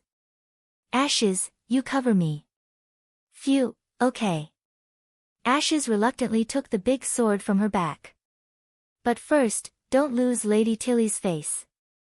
"Don't go," Sylvie stopped them. "They still have." Andrea didn't hear the second half of the other party's words. She only heard a deafening roar, like thunder exploding in her ears. She turned around and saw that the metal tubes on the city wall were spewing flames at the same time. This time, she could vaguely see the trajectory of the arrowheads. They were like shadows, flying towards the monster that had just appeared in the distance at the speed of lightning. After a few breaths, several snow pillars rose around the monster. After the flying snowflakes fell, the ugly giant demonic beast still moved at a fixed speed. Obviously, this attack didn't hit the opponent. But even so, it was enough to surprise Andrea. This distance was far beyond the range of longbows and crossbows. This is, His Royal Highness calls it a field artillery. In simple terms, it's an enlarged flintlock, Sylvie said as she loosened her hands from covering her ears. Its power is much greater than a flintlock, and its range is also much longer. He used this to easily defeat Timothy's militia fleet at the Redwater River's fork. The demonic beast's luck did not continue. 2 of the second round of bombardment accurately hit its carapace. Andrea could see it very clearly. The uneven carapace gave off a thin layer of mist with a dull thud. The side of the carapace near its head was directly blasted open. Black blood and internal organs spurted out from the holes, splattering everywhere. The battle didn't take long to end. In front of the city wall, there were many corpses of demonic beasts. The flowing blood made a white mist float above the snow. The soldiers began to clean up the aftermath, but she still couldn't find an opportunity to attack. It seems that I was wrong. Tilly smiled helplessly. He doesn't need the help of a combat witch. The last time I came to Border Town, this kind of weapon wasn't popular yet. Only the chief knight could have it. Now he has actually made so many. Ashes sighed. Perhaps this is the reason why His Highness dared to insist on publicizing the existence of witches under the heavy pressure of the church. Andrea didn't answer. If it was in normal times, she would have ridiculed Ashes. But now she only felt extremely depressed and didn't even have the strength to argue. Back in the castle, His Highness Roland still prepared a sumptuous lunch for the witches. Seeing the colorful dishes on the table, Andrea felt even more suffocated. The upper nobles of the Kingdom of Dawn paid attention to the beauty of nature when it came to food. They were willing to spend a lot of golden dragon and energy to buy some rare and precious ingredients, and then cook them in the most authentic way. In her eyes, food like Greycastle, which was sprinkled with all kinds of spices and sauces, was a very vulgar way to eat. Seasonings were only used to cover up the food's own defects. The more seasonings were added, the worse the taste. But, every dish on the table was terrifyingly delicious. For example, charcoal grilled mushrooms. Where did His Highness find such plump and juicy mushrooms? With a little bite, the overflowing juice could almost fill her mouth. And this vegetable soup, which looked very ordinary and clear, had a strong fragrance when she drank it, as if it was cooked with whole chicken, ribs, and kelp. The most special dessert was ice cream bread. The milky flavor of ice cream was sandwiched between 2 pieces of bread. After taking a bite, the cold and soft feeling made her so addicted that she couldn't extricate herself. Even though it was winter, it didn't prevent her from eating one piece after another. Damn it! He had completely lost on this point. Looking at Ashes, who was smiling provocatively at her, Andrea didn't make any response for the first time. To be continued.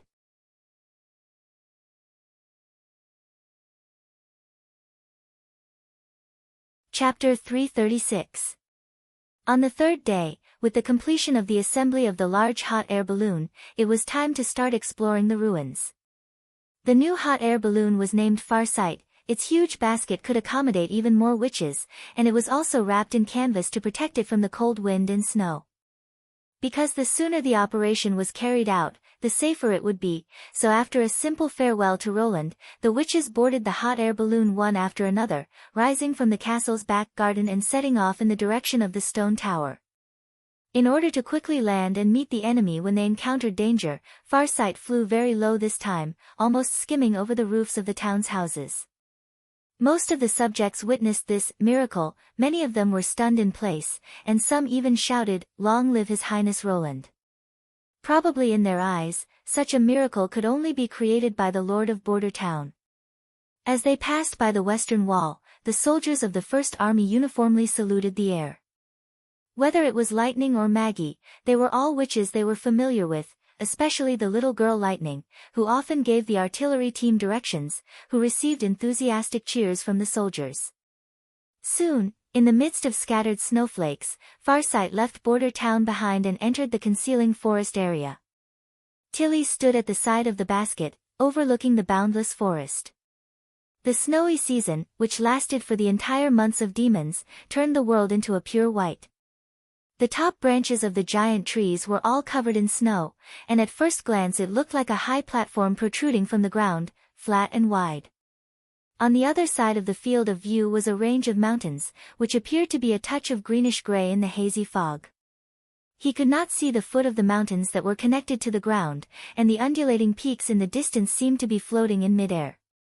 "What a beautiful scenery," Shavi sighed. "This is the first time I've seen the western region covered in snow." "You're a witch from the western region?" Vendi asked curiously. "I used to live in Fallen Dragon Ridge, which is close to the south and rarely snows in winter. Later, I heard the news of Lady Tilly opening up Sleeping Island, so I secretly took a boat to the port of Clearwater to meet up with the other witches." "So that's how it is," Vendi smiled and shook her head. "Our Royal Highness has always been complaining, why after the rumors of the Witch Cooperation Association settling down in Border Town spread out, no witches have come. He is always one step too slow." "Hey, did you also release the news to gather witches?" "They do, but unfortunately, they're not very experienced. I noticed them as soon as they arrived at Fallen Dragon Ridge," Ashes said proudly. "I even caught him red-handed in Silver City. I think his name was Theo." "You're also a witch, so of course you'll notice this strange rumor," Andrea curled her lips. "If you hadn't met Lady Tilly, you might have already followed her to Border Town." "I won't do it for Prince Roland." "Oh," she imitated his voice and said, "Your Highness, you're quite familiar with calling me that." Pfft, Tilly couldn't help but laugh out loud.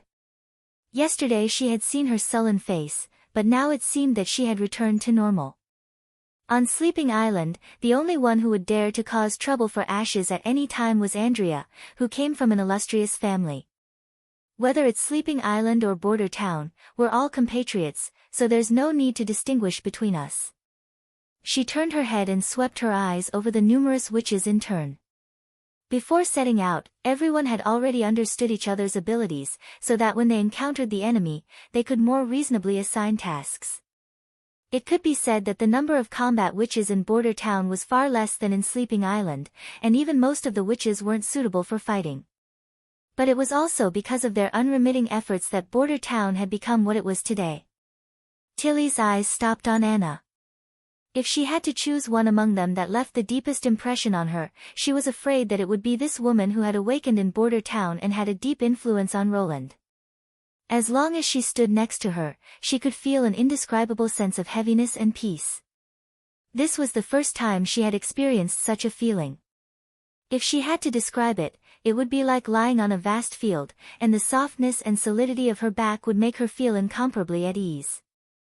Except for when talking to Roland, Anna didn't talk much, and her expression rarely changed, but as long as she stood among the witches, it was difficult to ignore her. Moreover, according to Sylvie, Anna was also the first witch to evolve in Border Town. She possessed an astonishing amount of magic, and her black fire, which could change its form at will, was exceptionally powerful. Moreover, she was the first witch to finish reading the Natural Science Theoretical Foundation, which made Tilly feel like she was a confidant. This winter, if she could sit around the fireplace with her and discuss the magical knowledge in the book, it would be a very pleasant thing. Tilly was full of expectations for this. The fifth princess then moved her eyes to Lightning, who was outside the basket. As the daughter of Thunder, she had many similarities with the first explorer of the fjords. Lively, curious, and full of action, she was born to fly, Tilly thought. Only the vast and boundless sky could accommodate her endless galloping heart. Although Thunder hoped that his daughter could live an honest life, after seeing the little girl, Tilly understood that she was destined to become an explorer, and maybe her achievements would even surpass her father. The only thing she could do was to protect her as much as possible. "We're almost there." While she was thinking, Lightning had already approached the basket and announced to everyone. "Come in and rest." Vendi showed a concerned look. "Your lips are frozen white." "It's nothing," it's just that my face is a bit numb." She patted her rosy white face. "Fortunately, I have the scarf that His Highness gave me, so my ears aren't cold at all." Along the way, they didn't encounter any fierce demons. The demonic beasts that passed through the forest would occasionally raise their heads and roar, but they obviously didn't have the ability to attack the hot air balloon in the sky, so the first half of the journey could be considered smooth. But when the hawk gazer arrived above their destination, everyone was stunned by the scene in front of them.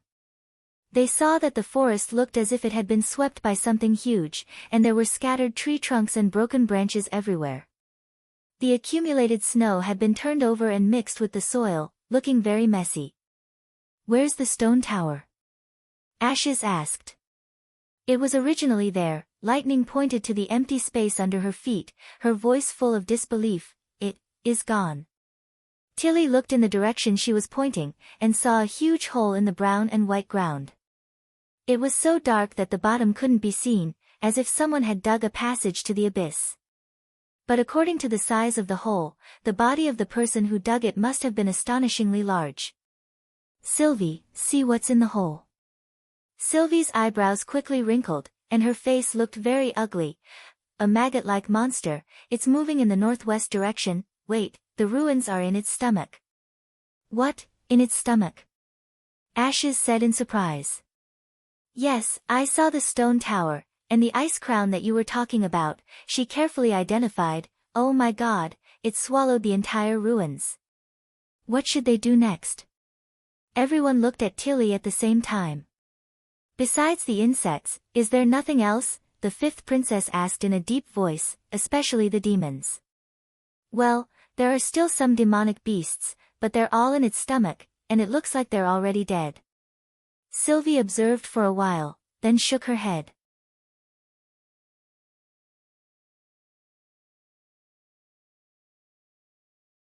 Chapter 337.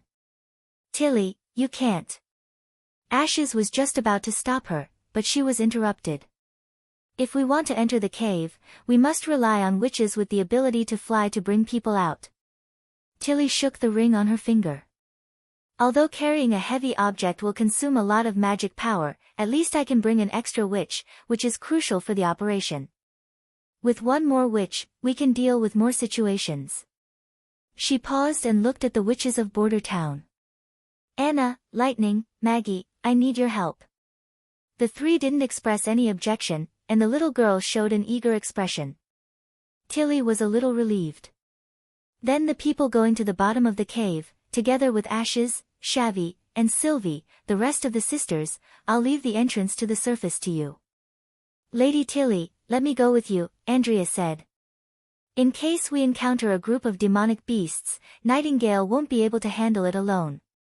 She shook her head. "You and her, one far away and one close, can cooperate with each other. Don't worry, I'll guard the exit for you." Nightingale seemed full of confidence. "Whether it's the devil or the demonic beasts, they won't be able to get close to this place." Tilly thought about it very clearly. The number of witches that could go down depended on the carrying capacity of the flying witches. First of all, the heaviest thing was the ice coffin. If it couldn't be awakened on the spot and had to be cut and taken away, it would be equivalent to the weight of at least 2 or 3 witches. Only Shavy's invisible barrier could carry such a heavy object. Sylvie's eye of magic was necessary. Without her, they wouldn't be able to find the exact location of the ruins in the monster's belly. Anna's cutting and heating abilities were the same, but both of them couldn't fly. Fortunately, they were relatively light, so Maggie could transform into the demon bird and carry them. Finally, the extraordinary Ashes, who could fight steadily in any situation, could be carried by herself. Although Lightning could fly, according to her own statement, once she carried someone, her altitude would drop very much, and she might not be able to fly out of this deep cave. Her advantage lay in her excellent agility and speed, which could effectively serve as a warning, scouting, and pincer attack.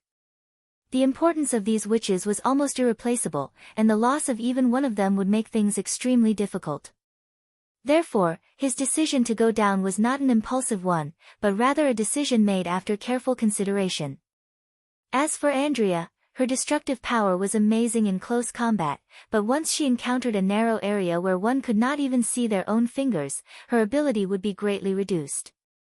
It would be better to guard the ground with Nightingale and watch out for the demonic beasts wandering nearby. It wasn't that Tilly hadn't considered giving up on the rescue and returning home. However, she had an uneasy premonition in her heart. Why did they choose this stone tower when the surrounding areas were all intact? Especially in the direction where the giant beast was crawling. She looked towards the mountains in the northwest. Beyond that was the place where the demons lived. Was there a connection between the two? Under the control of Vendi and Anna, the hot air balloon quickly landed steadily. Tilly put aside the distracting thoughts in her mind and reviewed the plan once again. She took a deep breath and said word by word, "Let's go." This pit was deeper than she had expected. It was about the height of a 2-story building. At the beginning, it went straight down, but not long after, it began to tilt and finally formed a horizontal passage. The surrounding soil gave off an unpleasant smell, and when they got closer, they could see the sticky liquid dripping from the surface of the soil, like the wet traces left behind by slugs. As the group continued to go deeper, the light coming in from the hole quickly disappeared. The entire bottom of the hole, except for the faint light from a few torches, was plunged into darkness. Not only that, but the whistling wind also quieted down, and the cold was gradually replaced by the heat of the ground. Tilly felt her body warming up. Looking at the flickering flames, she could not help but think of fireflies. "The giant beast is in front," at this moment, Sylvie softly said. But even without her reminder, everyone knew that they were not far from their goal. A strange sound came from the depths of the cave, somewhat like the rustling sound of the autumn wind blowing through the forest, but also like the sound of crunching and chewing. "Descend," she ordered Ashes, who was behind her, to wave the torch twice, and then controlled the magic stone to descend until their feet landed in the soft, sticky soil. Then Anna's cold eyes lit up. She changed the black fire back into the heart fire, and the cold and soft light suddenly sprinkled all around. Under the green light of the fire, the witches could clearly see the tail of the giant beast. It slowly crawled forward, its squirming gray skin constantly secreting mucus, and the smell of decay became stronger. "A disgusting big worm," Ashes pulled out her big sword. "What do we do next? Cut open its stomach?" "Wait, Anna has to kill it," Tilly shook her head. "I don't know if the thing in its stomach is a threat to us. It's too risky for you to approach it and swing your sword." "Well, let me try." Anna, while maintaining the green fire, once again summoned a ball of black fire. In the blink of an eye, the black fire turned into a thin line as thick as a finger, flying straight towards the giant beast. This thin line pierced through the monster's skin without any resistance, and cut towards the side of its belly. Perhaps because the temperature was too high, the skin that the black line touched immediately burst into flames, and the liquid in its body was vaporized, spewing out billowing white mist. Shavi, who was already equipped, raised an invisible shield, blocking the splashing liquid one by one. This is the power of evolution, Tilly thought, although Anna had introduced her ability before they set off, but seeing it with her own eyes still shocked her. She could freely move out of her body, and the thin black fire was sharper than any giant sword, and it was extremely difficult to observe its trajectory. Even if the enemy wanted to dodge it, they wouldn't be able to. The monster let out a sharp wail, and its body crazily wriggled. But the black fire continued to cut forward, and soon half of its fat body was shredded. Before the flowing liquid could get close to the witches, it was evaporated by another ball of green fire. Gradually, the giant beast stopped struggling, and its skin also loosened. "It's dead," Sylvie said. "Its heart has already stopped beating." "This guy also has a heart?"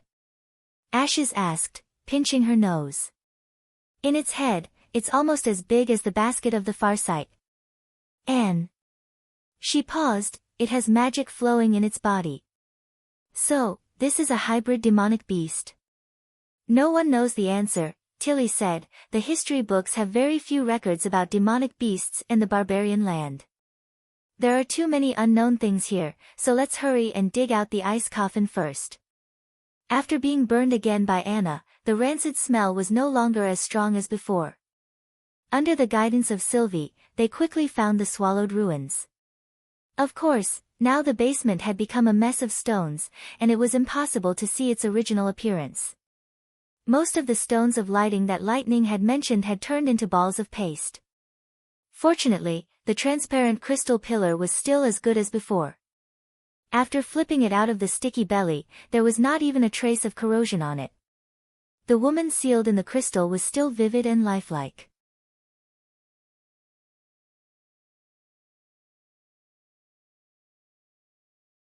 Chapter 338. Genius 1 second. Remember love yo go. Say net, provide you with wonderful novels to read. Anna nodded, stretched the black fire into a thread, and gently pressed it against the crystal pillar.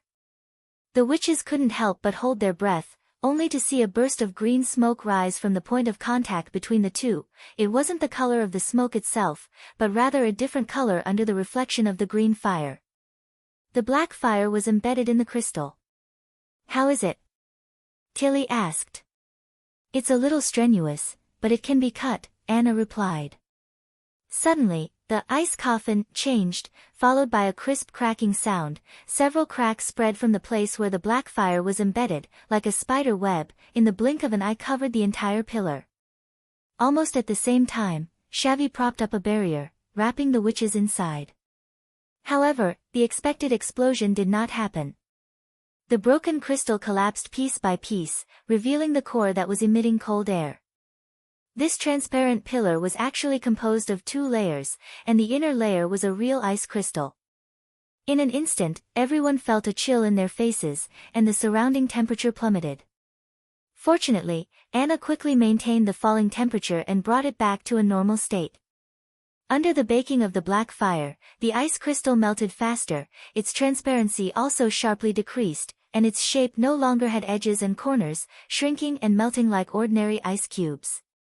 But Tilly noticed that there was no large puddle of water on the ground. The melted part had all turned into smoke and drifted away, as if the ice coffin had never existed.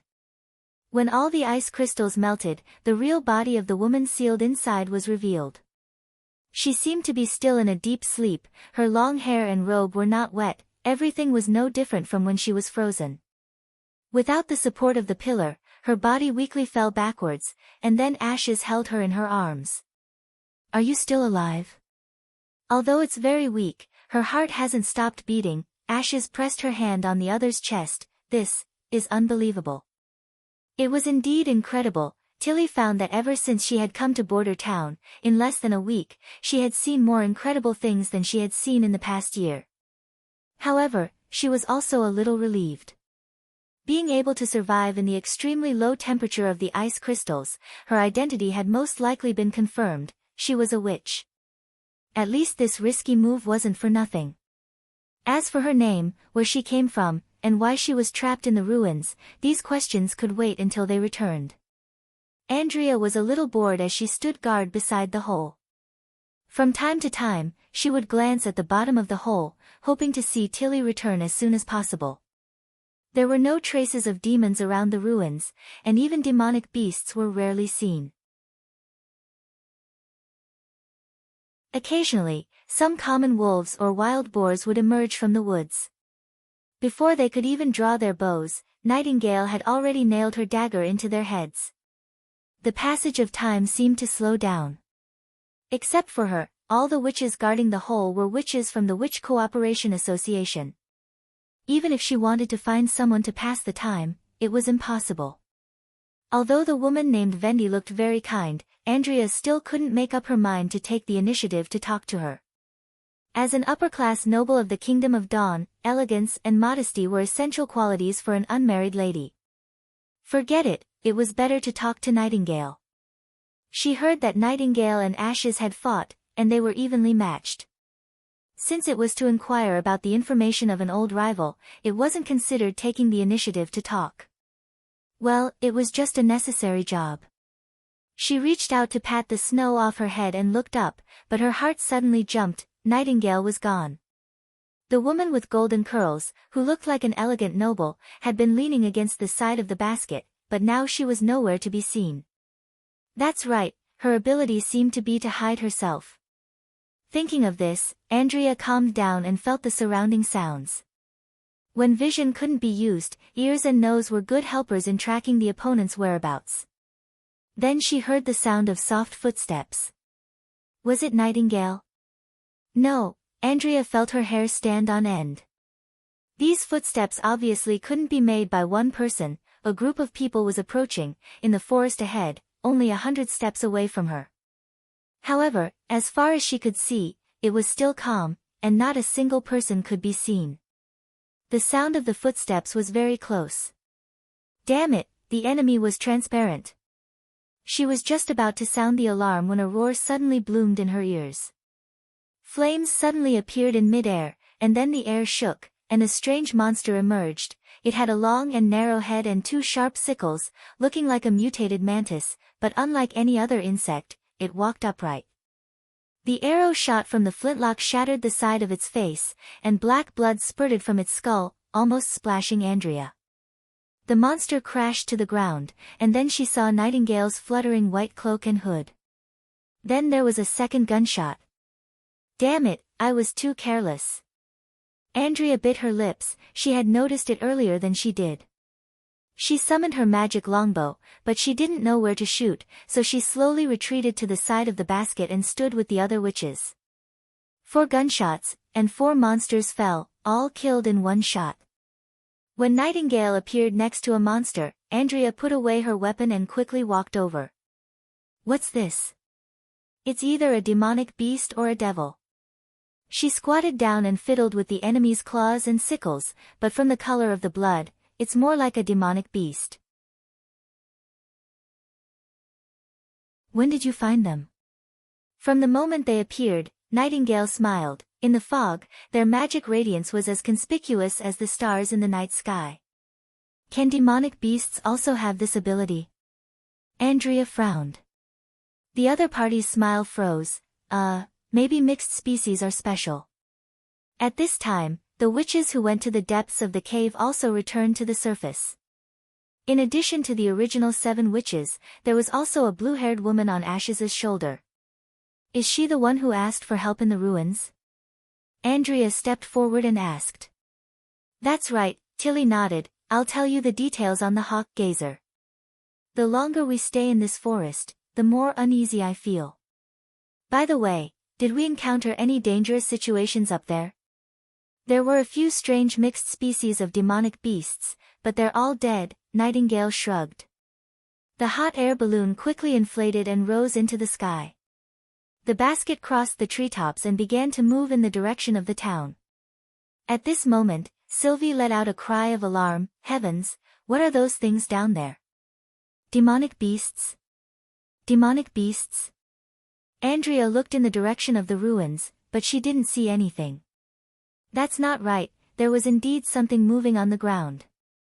The corpse of the monster that had originally fallen to the ground was suddenly missing half its body, and the black bloodstains were trampled on and scattered. Some strange twisting movements could be seen at the junction of the mud and snow, as if they were looking through a glass. If one didn't look carefully, it would be difficult to notice these changes. It's those strange mixed species again, Nightingale said carelessly. There are about 100 of them, and they're all fighting to be the first to run into the cave. Could it be that they were attracted by that big worm and want to eat their fill? She yawned, but this has nothing to do with us.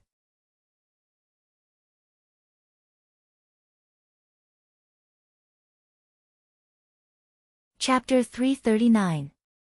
Vader got off the bed and tried to move his body. He didn't feel any pain from his back. It seemed like Sir Knight was right. As long as he ignored the wound, it would quickly heal. Don't you want to rest for a few more days? Kakasim asked. He only gave me 2 days. Vader put on his shabby coat and put on his cold boots. Moreover, the earlier I work for them, the earlier I can get my share of the oatmeal. I can't always eat yours. 1 bowl isn't even enough for 2 people.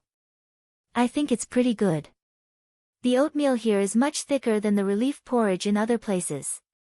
Furthermore, I can taste a little meat. The old man shook his head. Child, you used to be a patrol member, so you might not be familiar with life in the slums. The porridge there is just like clear soup, but there are a few grains of wheat in the soup. In order to make it look more substantial, grass roots or leaves are often added and cooked together. The oatmeal distributed by Sir Lord might not be enough to fill your stomach, but you won't go hungry either. I want both of us to eat our fill. He finished tying his shoes and smiled. All right. Kakasim sighed. Then take care of your body and don't try to be brave. Vader thought to himself. He was obviously just a scapegoat chosen by a black street rat, but now he seemed like his elder. What was even stranger was that he actually felt that this wasn't a bad feeling. I will. He shook his head in amusement and put on his hood. You too. Just as he pushed the door open, he saw two men standing outside. Their white uniforms embroidered with light blue shoulder stripes and armbands indicated their identities. They were clerks of the city hall. Vader couldn't help but frown slightly. Who are you looking for? One of them took out a piece of paper and glanced at it. You're Vader. Yes. What happened? Kakasim also noticed the situation outside the house. Congratulations. The other man smiled. You've passed the public security officer's paper test. Next, you'll be undergoing a week of comprehensive training. He handed a small card to Vader. This is your temporary identification card. Bring it to the 2nd Army's camp. Someone will receive you there. The latter's eyes widened. I passed his lordship's assessment. Not yet, the clerk replied. The paper test is only the first round of screening. You still have to complete the training and get the approval of the chief knight before you pass the assessment and become an official member of the public security team. After the two of them finished talking, they left directly. They didn't ask for money, nor did they try to win him over. It seemed that they had come specifically to inform him. You've succeeded. The old man patted Vader's shoulder excitedly. What did you say back then? You would never be chosen. Vader stared blankly for a long time before muttering, because those questions were too strange. The old man was taken aback. What problem? He couldn't help but recall what had happened a week ago. Ever since he learned that His Royal Highness was recruiting members of the Public Security Force, which was the patrol guards under a different name, he had followed the requirements of the announcement and applied to the City Hall. The other party's response was quite fast. In just 5 days, he received the test notice. Vader was full of confidence. Not only did he completely meet the requirements of the announcement, he also had more than 5 years of practical experience. Furthermore, this small town was indeed lacking in personnel to supervise the people. Therefore, the possibility of him being chosen was extremely high. If he could become a patrol guard, he could help Kakasim at any time even if he lived in the inner city. However, he didn't expect that the test would exceed everyone's expectations right from the start. More than 100 candidates were seated in a large hall. The chief knight handed out a stack of paper to each of them, requesting them to answer all of the questions listed on it. The questions were written neatly on the paper, and he also said that the final examiner would be His Royal Highness. This kind of test method immediately caused a huge uproar among the crowd. Although the announcement clearly stated that the candidates had to be literate, no one expected that the other party would actually do it for real. At that time, more than half of the people were dumbfounded. Although Vader could understand the questions on the paper, after carefully scanning through them, he was also stunned on the spot. They were all strange questions. For example, you are a coachman driving a 4-wheeled carriage on a narrow mountain road. There are 2 commoners sitting in the carriage. At this time, a group of refugees suddenly appears in front of you. You can't avoid them in time and can only choose to collide with them, or let the carriage fall off the cliff. The former will cause the deaths of many refugees, while the latter will cause the deaths of 2 commoners. No matter what the situation is, you will be able to survive by relying on your agility. Then your choice will be, please use at least 300 words to explain the reason. This question was simply confusing. Although it was mentioned that one side was a commoner and the other side was a refugee, the specific number was all vague. Even if they wanted to make a comparison, they didn't know where to start. Moreover, he always felt that while it didn't seem like a big deal to kill a group of refugees, it might not necessarily be the answer that His Royal Highness wanted. In that case, was choosing to let the commoners die the correct answer? Furthermore, the entire piece of paper was filled with similar strange questions. At that time, he even felt that His Royal Highness was deliberately making things difficult for them, when in fact, the real public security personnel had already been determined. It's nothing. Perhaps I was thinking too much. Vader took a deep breath. In that case, I'll go to the camp now. Yes. Qasim laughed loudly. I feel that you will definitely become an official public security personnel. The camp of the Second Army was located to the north of the town, outside the stone walls of the inner city. When Vader arrived, he found that the chief knight was already waiting for him in the camp. From today onwards, you will all be probationary policemen. After everyone had arrived, Carter opened his mouth and said, for the next week, you must live in this camp and receive special training. Those who are qualified will stay, and those who are unqualified will scram back to where they came from. I will let you understand what is called discipline, and what is called serving His Royal Highness. This was how the examination should be in Vader's memory.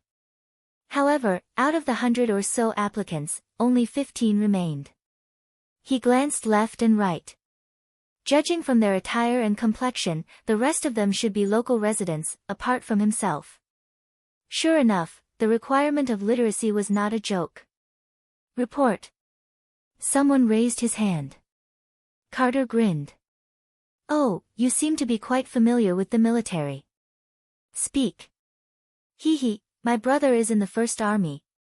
That person touched the back of his head and said, may I ask, sir, what is a police? Aren't we public security personnel? The police is part of the public security system. You can think of it as the public security personnel in His Royal Highness territory. They are required to arrest criminals, crack down on illegal acts, maintain order in the territory, execute the policies issued by His Royal Highness and City Hall, and help the subjects who encounter difficulties. Help the subjects? But you just said that we are serving His Royal Highness. There is no difference between the two. Serving His Royal Highness's subjects is also serving His Royal Highness. Why, do you still want to enter the castle to serve him? Carter shrugged. First become an outstanding knight. However, knight were all nobles. Vader thought that their status was worlds apart from commoners like them. It was not something that could be done just because one wanted to. Remember, you are the executors of the law, and also the protectors of the people. Now, go to the tent and change into your uniforms. Chief Knight clapped his hands. Next, I happen to have a task for you to complete.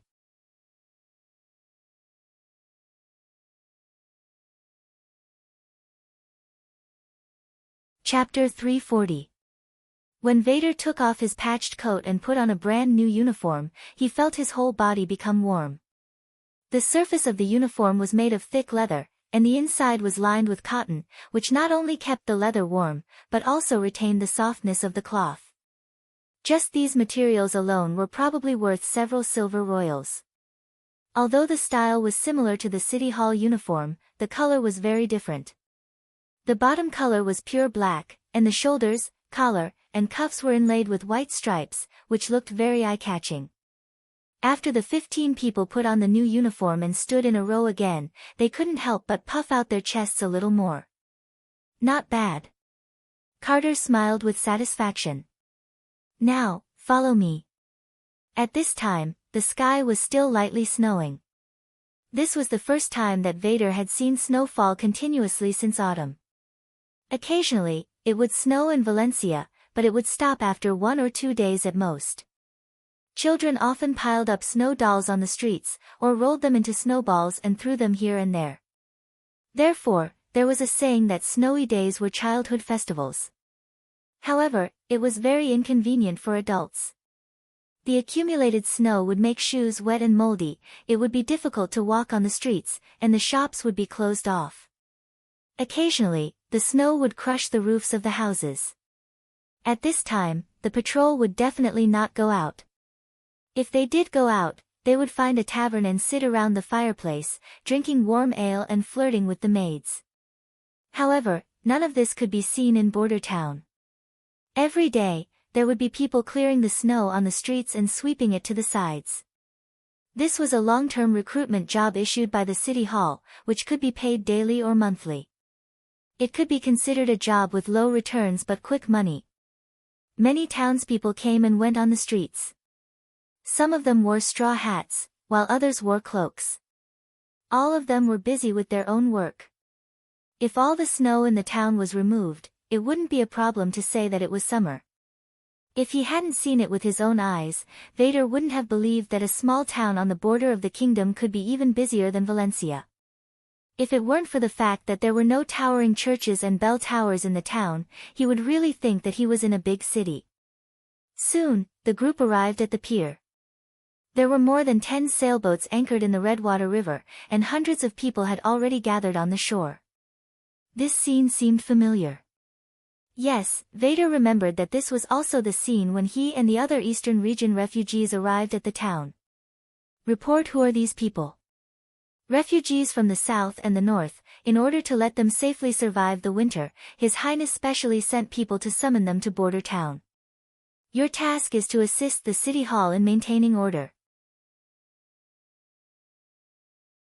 Let these people line up and pass through the checkpoint one by one, then go through the quarantine and registration.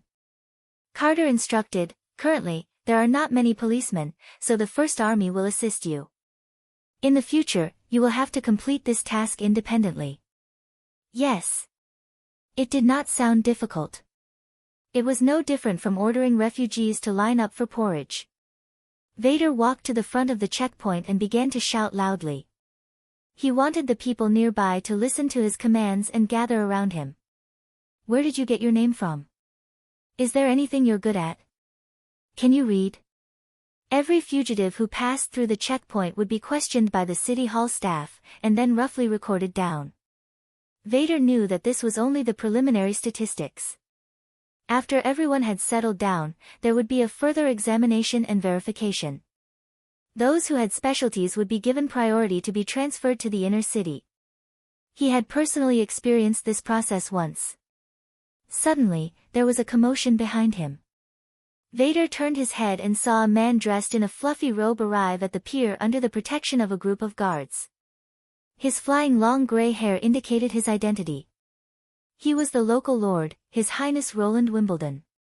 In addition, there were a few people dressed in luxurious clothes standing beside him. They should be the leaders of the City Hall. Vader did not expect that His Highness would brave the wind and snow to personally inspect this batch of refugees. This surprised him slightly. During the bitter cold season, few great nobles were willing to leave their warm beds early in the morning, especially when there were servants taking care of everything. My name is Maine, a northerner. Yes, I'm good at farming. I can't read. Farming? The City Hall official ticked the corresponding box on the registration form. All right, you may go. At this moment, Vader noticed that the other party glanced in the direction of His Highness as he passed through the checkpoint. There was not a trace of reverence in his eyes, which was completely different from the eyes of an ordinary commoner. Wait, Vader said subconsciously. What's wrong? You're a farmer. When should winter wheat be sown? The City Hall official also looked at him with a somewhat impatient expression. This is only the preliminary registration. I don't have the time to determine if they are telling the truth one by one. Didn't Lord Carter explain the process clearly to you? You just need to help me maintain order. Hearing the other party's words, the man immediately shut his mouth. What an idiot. Vader frowned and ignored him. You don't sound like a northerner. Instead, you sound like the accent of the central region of the kingdom. I'm very familiar with the town in the northern region. Maine hesitated for a moment and still did not reply. And your attire? Even if you didn't freeze to death in the northern region, your fingers would have been frozen. The temperature there is below freezing all year round. Vader grabbed his right hand. Where are your gloves? Don't tell me that you threw them away when you came to Border Town and found the temperature here to be warmer. This time, the personnel at the checkpoint also realized that something was wrong. If he lied about being good at something, it might be because he wanted to get better treatment. However, it was very strange to hide his origins. Where did you come from? Maine clenched his teeth and suddenly took out a red pill from his bosom. He slammed it into his mouth and roared, "All of you, get out of my way." Vader immediately felt that the other party's wrist had become boiling hot. He reflexively wanted to press Maine to the ground, but found that even if he used all his strength, the other party would not budge. Then, Maine raised his arm and Vader felt his whole body fly up. He fell heavily to the ground and a burning pain came from his back. Damn it, the wound has split open. He spat out some saliva and shook his dizzy head. He turned over and got up, but Maine was no longer in his original position. 4 or 5 refugees scuttled out of the crowd. Their movements were as agile as the demonic beasts outside the city walls. With a few strides, they directly jumped over the temporary railings of the city hall and ran straight towards His Royal Highness. The purpose of this group of people could not be more obvious. They were after the high-ranking officials and the Lord of Border Town. Thinking of Maine's monstrous strength, Vader could almost imagine the scene of His Royal Highness' personal guards being torn to shreds on the spot. Even the prince himself would not be able to escape. However, none of these things happened. Very soon, he heard a series of banging sounds, similar to the situation when the soldiers on the city walls were fighting against the demonic beasts. White smoke floated in front of the prince. Maine's head turned into a splatter of blood in the smoke.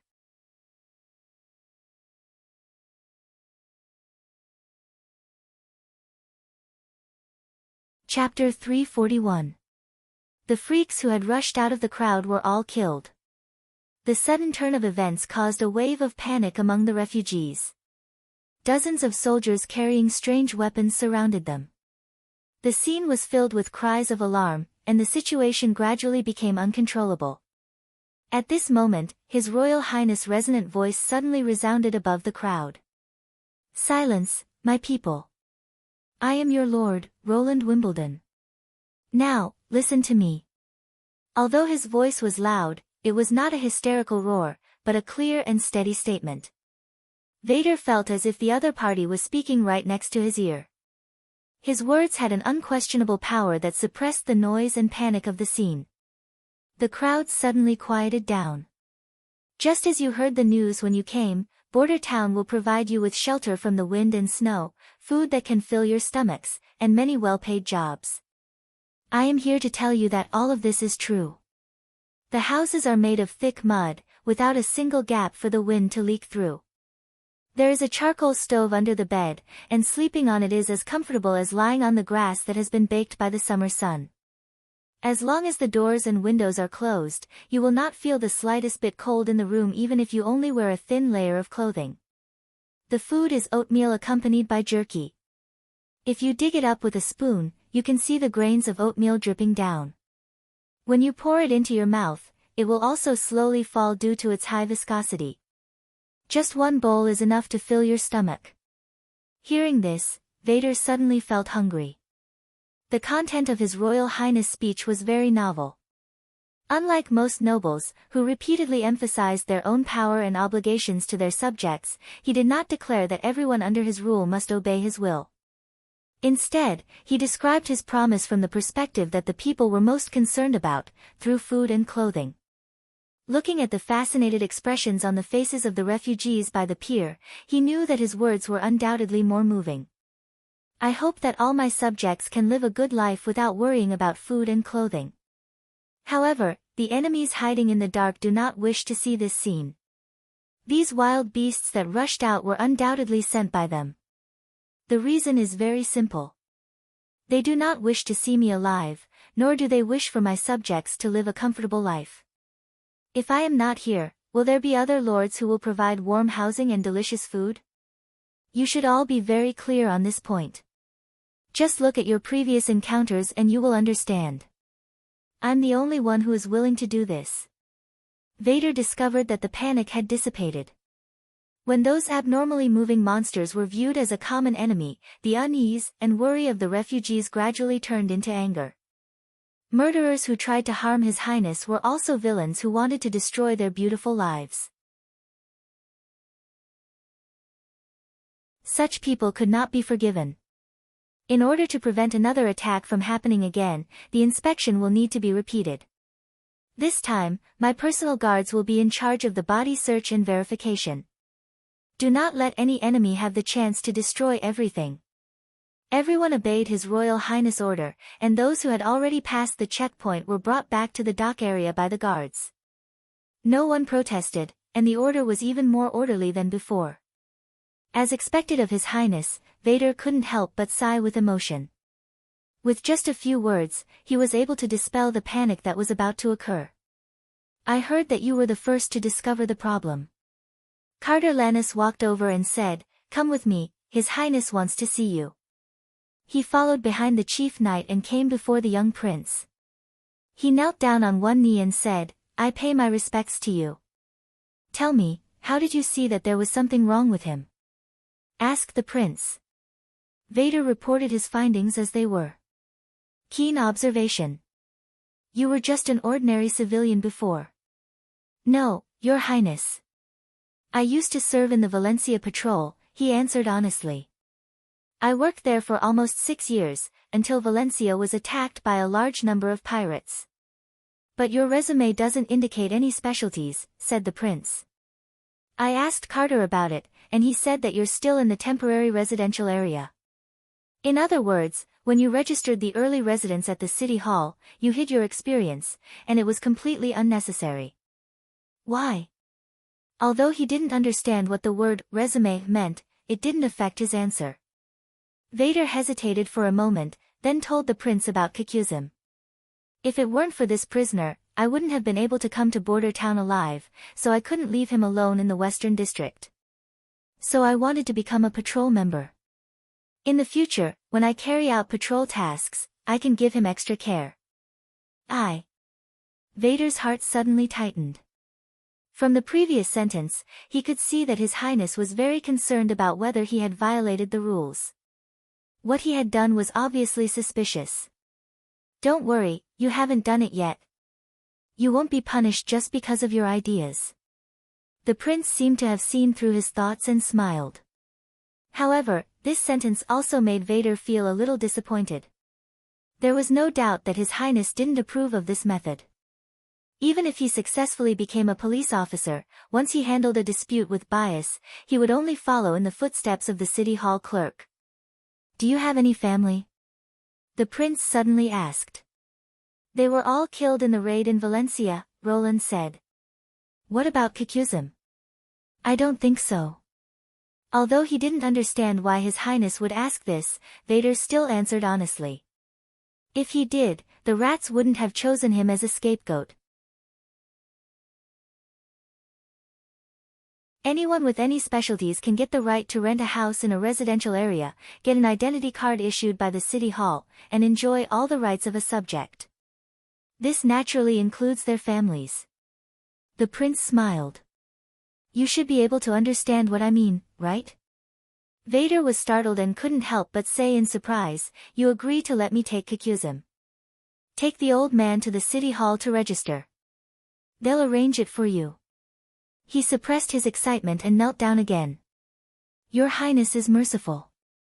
Don't relax. Maintain your vigilance today. The prince nodded. If you can't pass the subsequent tests, even if you become his family, you can only stay in the temporary residential area for the time being. Yes. Vader felt much more relaxed now that he finally had something to worry about. Just as he was about to leave, he suddenly remembered the paper test. After hesitating for a while, he couldn't help but ask, Your Highness, during the first test, I didn't know the answers to many questions and wrote them down randomly. Why did you still choose me? Because there are no correct answers. The prince curled his lips. Every answer differs from person to person. The key point of this test is not the answers, but the candidate's literacy and writing skills. As long as you can understand the questions and write down your own thoughts, you pass the test.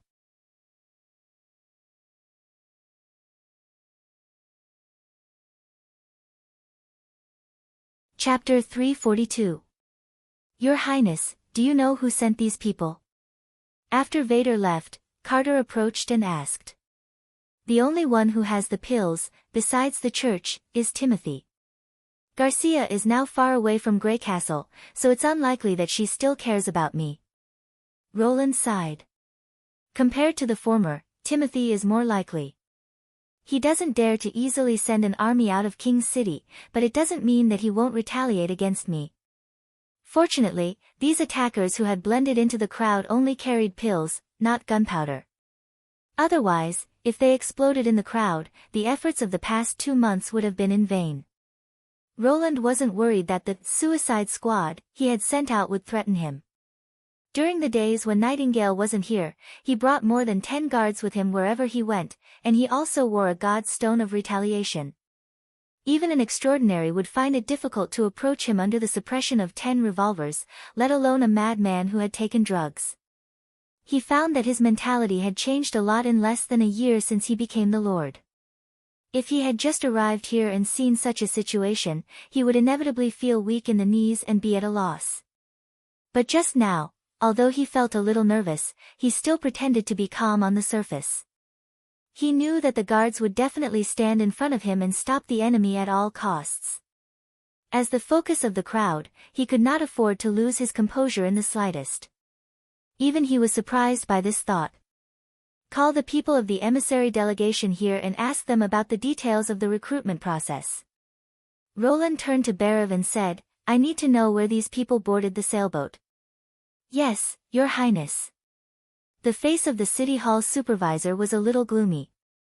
He probably didn't expect that the subordinate he was proud of would make such a big mistake, and he felt quite embarrassed. Don't be too harsh on them, ask them about the situation first. After all the refugees had passed through the checkpoint, Roland returned to his office in the castle. This time, the news brought back by the emissary delegation made him very surprised. In the southern region, there were a large number of homeless people. Eagle City and Port of Clearwater were destroyed by the flames of war, and many fields outside the city were abandoned. Coupled with this year's strange weather, the temperature in Grey Castle had plummeted. The price of food was rising day by day, and even the price of slaves had fallen by half. As long as he could establish a reliable transportation channel, he could bring a steady stream of people into the western region. In fact, according to the report of the emissary mission, after hearing the recruitment order for Border Town, there were already many refugees who had begun to move towards the western region on their own initiative. However, the difficulty lay in the transportation channel.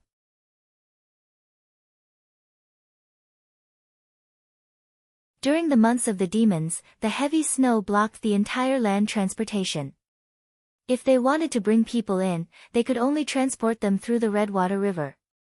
But Border Town only had one ship, the Little Town, which couldn't move without the help of a witch. It was far from enough to meet the demand. If they wanted to have ships sailing on the channel all the time, they would need to invest at least 20 or so river sailboats. For example, the emissaries sent out this time were in such a predicament, only a small part of the golden dragon they brought with them was used to rope in the refugees, and the rest was spent on hiring ships and settling people. At present, only 400 people had arrived in Border Town, and there were still more than 3,000 people stranded in Willow Town, Silver City, and Fallen Dragon Ridge, waiting for ships to transport them. In addition, the ship owners were aware of the current situation in the western region, so they raised the price very high. Just these 3,000 people alone were estimated to cost the same as the previous rescue in King's City. This was simply not a long-term solution. Roland thought for a while and decided to send a letter to Marjorie's Chamber of Commerce for help, hoping that the other party would consider lightening and not quote a price several times higher. But if he wanted to completely cut off this part of the expenditure, he still had to build his own ships. Now that the quality of steel and cement had been greatly improved, it was completely possible to build stronger and larger river boats, using steam engines as power to build the Redwater River transportation line. After lunch, Bhairav knocked on the door and came in. "Your Highness, the situation has been roughly understood." "Speak." A disciple named Salem was responsible for going to the northern region to rope in refugees. On the way back, due to the lack of ships, he contacted a friend he met in King's City, hoping that they could help him inquire about or hire some merchant ships willing to go to the western region. Bhairav sighed. The news must have leaked from here. He settled the refugees in Silver City, which is only half a day's journey from King's City. It wouldn't be difficult for Timothy to do something to them if he wanted. How many people are currently stranded in Silver City? About 800, Bhairav whispered. It takes half a month for a merchant ship to go back and forth. When the next batch of refugees arrives, we still don't know what will happen. How about, we immediately recall the First Army and give up on these people? No. We'll just get rid of them one by one, no matter how many people Timothy inserted. When the time comes, we just have to check the checkpoints and let them pass separately. Roland shook his head. If we leave the refugees in Silver City and ignore them, what if someone returns to the northern region and spreads the news of what happened to them? We won't be able to recruit anyone from there anymore.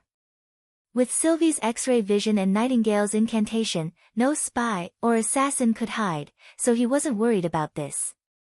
It would be fine as long as they didn't hurt the other refugees. Yes, Your Highness. Bhairav coughed twice before asking, then, how about Salem's punishment? What do you think? He hesitated for a moment. This happened because he was too careless. I suggest that he be removed from his position in City Hall and fined 2 months' salary.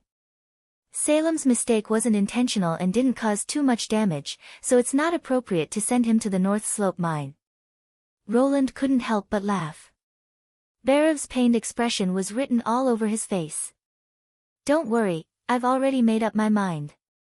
Considering that his mistake was due to his lack of experience and not a subjective dereliction of duty, I can give him a lighter punishment. After all, this is the first time he's held such a position. I remember he's only in his 20s, right? In that case, I'm sure he'll grow up quickly after this lesson. Just fine him 2 months' salary. Yes, Your Highness. Bhairav immediately bowed and said, We'll do as you say. The prince smiled and shook his head. Although he spoke extremely harshly in the beginning, when it came time to punish Salem, he showed an indiscernible sense of selflessness.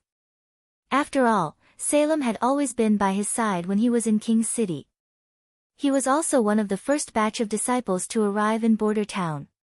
In Bhairav's eyes, Salem was almost like a child that he had raised himself. You can leave now. After dealing with this matter, Roland stretched his body. He took out a few blank pieces of paper from the drawer and was about to draw a sketch of the steam cement ship when Leaf suddenly ran in. Your Highness, she said excitedly, the far side is back. Really? Roland stood up abruptly and followed her to the back garden with quick steps. He saw the huge hot air balloon slowly descending, and the shadow of the air sac caused the light in the courtyard to dim. As soon as the basket landed, Anna jumped down. Roland opened his arms and went forward to welcome her. The latter smiled and gently hugged him. I'm back.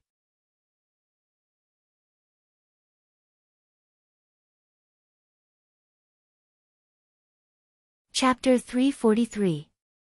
Me too. Lightning threw herself at Roland. Me too. Nana shouted. Coo. Maggie followed closely behind. Roland simply stood where he was and let all the members of the witch union hug him one by one. Tilly could not help but laugh. You really have a good relationship with them. Do you also need a hug from your brother? No, thank you. She smiled and shook her head. I still remember clearly the scene when you picked me up and threw me to the ground. Roland could only shrug his shoulders to express his innocence. Then he shifted his gaze to the woman in Ash's arms. She had sea blue hair, looked young, and her figure was similar to Anna's. Her eyes were closed, and her slender eyebrows were slightly raised. Her skin was fair, and the tear mole at the corner of her eye was particularly eye-catching. Judging from her appearance, she did not look like a prisoner trapped in the basement of the stone tower at all. Instead, she looked a bit like a sleeping beauty. However, compared to her appearance, what caught Roland's attention was her robe. In this era, he had rarely seen clothing with such exquisite and complex patterns. Due to the scarcity of dyes, Roland's base color was extremely rare. Coupled with the intertwining white stripes and sigils, it was simply like a gorgeous robe that could only be seen in the movies. This must be an orange equipment. Is she still alive? Yes. Nightingale said. But the magic power in her body has been exhausted. It's a bit like what happened to Anna when she was an adult. But unlike Anna, her magic power recovers very slowly.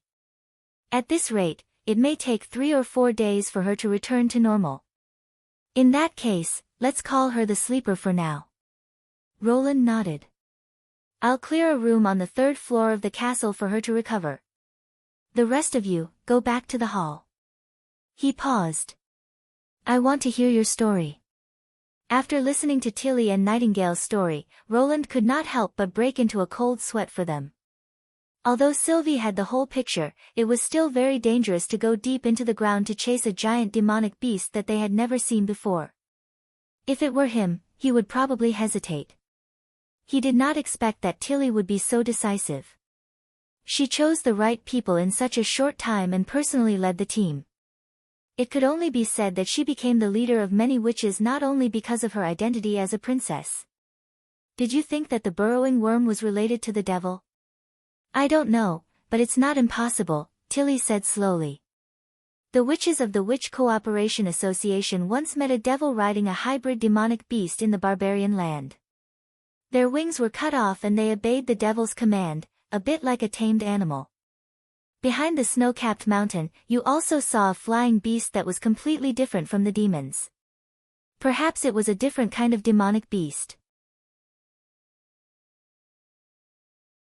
So it can be inferred that demons and demonic beasts have a subordinate relationship, just like humans and hounds. So it can be inferred that the devil and the demonic beasts have a subordinate relationship, just like humans and hounds. It feels like that's the case. Roland nodded, but there was still a ball of inexplicable confusion in his heart. Demonic beasts would only take the initiative to attack human settlements during the months of the demons, but that did not mean that they could only live during the months of the demons. The moss and weeds on the shells of the demonic beasts were proof that these monsters could survive for decades. The demonic beasts would only take the initiative to attack human settlements during the months of the demons, but it did not mean that they could only live during the months of the demons. The moss and weeds on the carapace of the siege beasts were proof that these monsters could live for decades.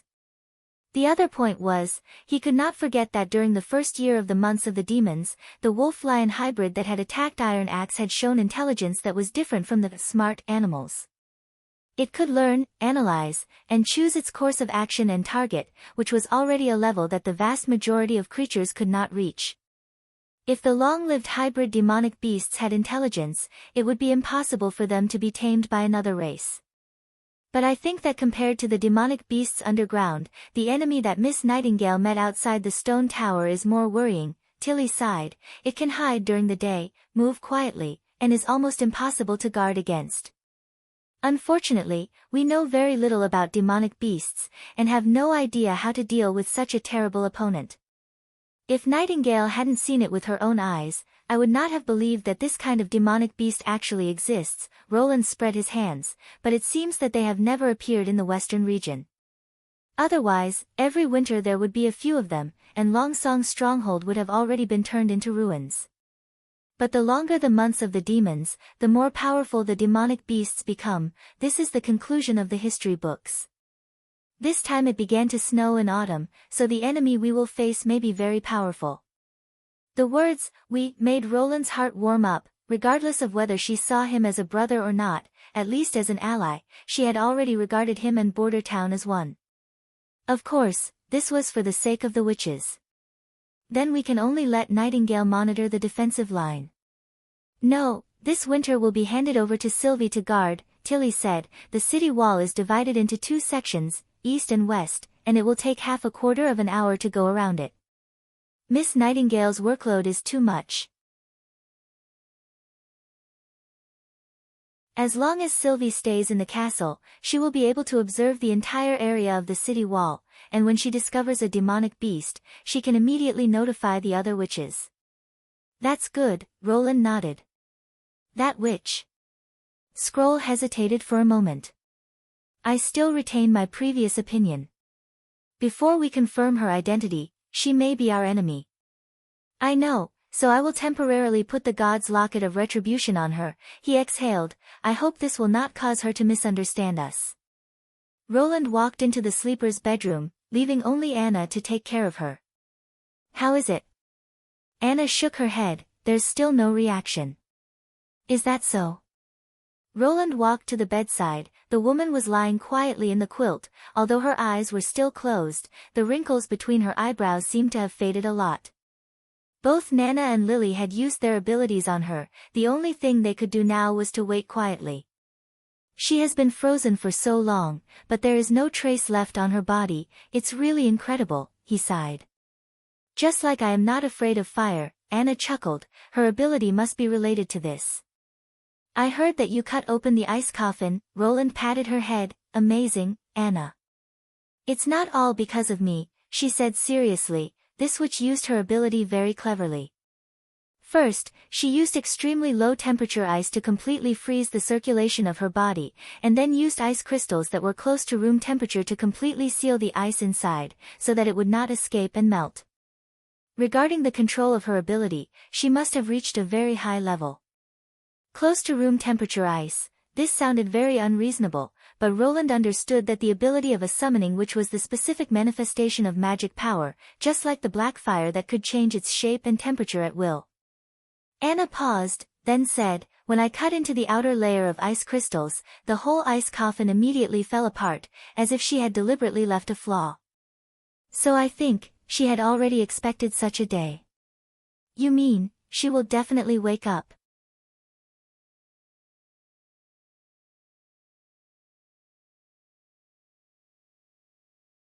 Chapter 344. Master, the city wall has been breached. I'm afraid the Allied army can't hold on much longer. Let's go. She could already hear the sounds of fighting outside. Walking out of the tower, she saw the dark clouds in the sky revealing a dim red light, as if wrapped in sticky blood. But my sister hasn't come back yet. She's a garrison guard. It's impossible for her to leave the line of defense. Kraft's voice became more and more anxious. If you die here, won't you let her down? After hesitating for a while, she finally nodded in agreement. I understand. There were fugitives everywhere on the streets. The guards maintained the precarious order and merged into the crowd. She could not help but follow everyone to the south gate. Kraft followed closely by her side and used his sturdy and burly body to protect her from being pushed down by the panicking crowd. It was a complete failure. Is this our end? She looked at the Tower of Babel behind her. It was the highest point of the city and also the central area of the Union. The flying demons had already carried mad demons to the top of the tower. Occasionally, a bolt of lightning would light up and shoot the demons down. But everything was useless. There were too many enemies. After hundreds of years of construction and development, the city had become the most prosperous holy city in the fertile plains. But today, it seemed like it was going to be destroyed. The efforts of a few generations could not save the tower. Just like a sandcastle that children spent an afternoon building, it only needed a blink of an eye to return to chaos and disorder. Passing through the south gate, the demons who had taken a detour had arrived. Those who could still fight spontaneously stepped forward and cooperated with the guards. But the other side not only had mad demons, but also fearsome demons and lords of hell. The difference in strength between the two sides was too great. After a wave of spears, dozens of people lay in pools of blood. Some had their abdomens pierced by iron spears, their steaming intestines sliding into the cold snow. Some only had their limbs cut off. They hugged their wounds and wailed in pain. "Master, what are you doing?" Kraft pulled her back. "I can fight too." She took a deep breath. "Let me go." "No, you're far more important than them." "You can't, let go." Her magic surged out and overflowed with cold air. She shook off the opponent's hand and then strode forward without looking back. Seeing the enemy's hideous mask and blood-dripping weapon less than 100 steps away, she felt her heart gradually tighten. But even so, she did not want to continue hiding behind the crowd. As a member of the Holy City, even if she had to die, she should die on the battlefield. "Get out of the way." At this moment, a clear shout came from one side of the battlefield. A person descended from the sky like a god. With her back facing everyone, she raised the long sword in her hand. The reddish-brown hair was like a flame, instantly igniting the hope in everyone's hearts. "The Union's blessed warriors. She is transcendent." Amidst the gasps of surprise, light began to flow between the blade of the sword. Soon, the sword turned into a dazzling gold. Like a newborn sun, rays of light shone on the ground. Even the dark red clouds in the sky did not dare to obscure its sharpness. Below the clouds, countless golden tassels were reflected. When the light reached its peak, the newcomer leaped forward and swung his sword at the attacking devil. All was silent. At that moment, time seemed to stop. Before the all-engulfing white light descended, the figure of the other party was like the last ray of darkness at dawn. Both the mad devils and the lords of hell collapsed in the face of this light. When she opened her eyes again, the snow in front of her had turned into scorched earth. The approaching enemy seemed to have never existed. Seeing this scene, the other demons retreated in unison. More blessed warriors also arrived at this time and joined the battlefield to pursue the fleeing enemy. The encirclement was broken. "Go quickly." The sword-wielding witch seemed to have exhausted all her strength. She knelt on the ground on one knee and said, "Take this opportunity to leave this place quickly." "But, my lady, where can we go?" someone in the crowd asked. "Yes, where can we go?" she thought bitterly. Even the last holy city had fallen under the attack of the demons. Tens of thousands of people had died. They had used all their means, but they still could not turn the situation around. "Don't give up.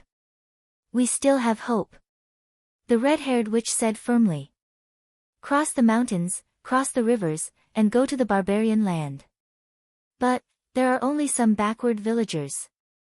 We can rebuild the order. Go, as long as we survive, we will see the day of victory." "Master, why don't you go with them?" She led the group away from the crowd and hurried west. Apart from Karf and the family guards, the others had no fighting power. They were all servants and servants in the tower. "I left some key magic stones and documents in the laboratory building in the misty forest. Since we want to rebuild the order, these things are crucial to the witches. I want to bring them to the other side of the mountain. The demons are catching up." "Hammerstone, you go and stop them," Karf ordered. "Yes." She gritted her teeth and lowered her head. These mortals could only stop the demons, but they could not defeat them. This time, they might not have any chance of survival. But she had to leave them behind and go to her destination as soon as possible. She did not know why, but there were black and white spots in the sky. Her vision became blurry. Kraft panted as he followed behind. Even someone as strong as him was already extremely tired after 3 days of trekking in the snow. She looked behind her. There were more than 30 people in the team, but now there were only 6 left. Some people escaped halfway, and some people were seriously injured and left the team. "If the demons caught up again, don't worry, Master, you still have me." Karf seemed to see through her thoughts and comforted her. "I will do my best to delay them." "Why?" He was slightly stunned. Why do you want to persist until the end? If we run away now, we might be able to survive, she said, puzzled. We are witches, and we have always been superior. But you are just an ordinary person. Under normal circumstances, you wouldn't want to die with me. But you have never treated us harshly. Although I do not have magic power, I understand many things. It is my duty to protect you. There was a commotion behind her. Everyone knew that the last moment had arrived. Master, go quickly, don't look back. The black and white spots increased. She stumbled into the basement and packed up the documents and magic stones on the table. Karf's words made her feel a little confused. For a long time, there had been a common view in the holy city that witches were people chosen by God. Those who could not gather magic power were ignorant and incompetent, and they were just the soil to cultivate them. But in this family guard captain, she saw courage and tenacity. He was not as incompetent as people said. In fact, they also had a side that witches could not reach. It was better to cooperate with them than to drive them unilaterally, at least in her stone tower. If that was the case, why did people 400 years ago fail? Suddenly there was a roar of demons outside the door. Damn, they came so fast. Her vision was already cloudy. Countless spots danced in front of her, almost filling up her entire field of vision. But she couldn't die here. She had to bring the results of her research out. She had to cross the mountains, cross the rivers, and go to the barbarian land to restore order.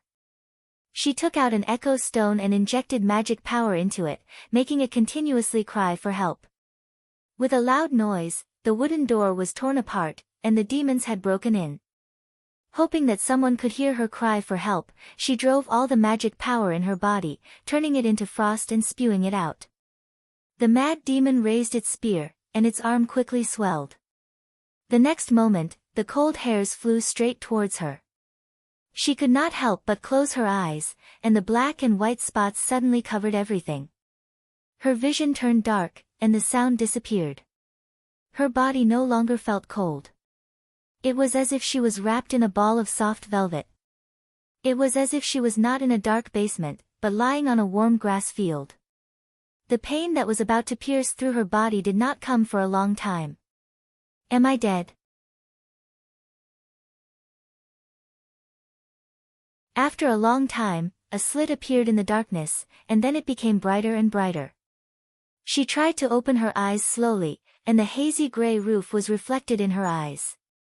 She heard someone say, "Your Highness, she is awake."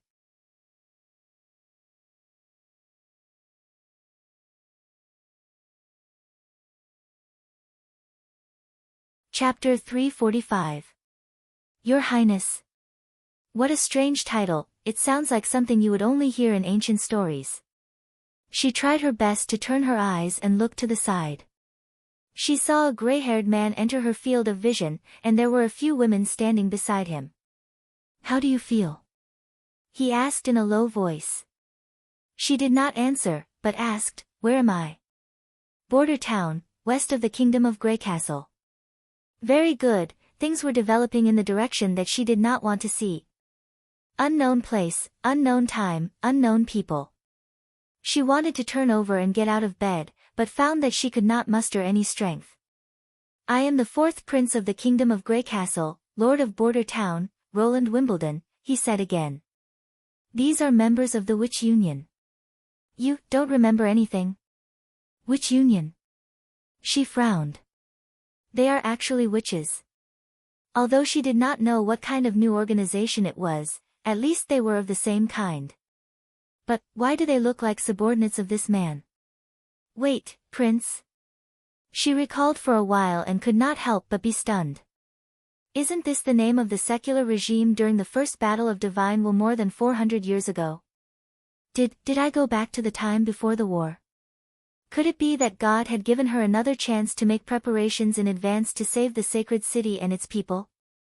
No, calm down, she told herself. This kind of unreasonable thing only happens in fictional taverns. Right, what did I encounter in the end? In the basement of the laboratory building, a group of mad demons rushed in. She released all her magic power to build the strongest ice barrier.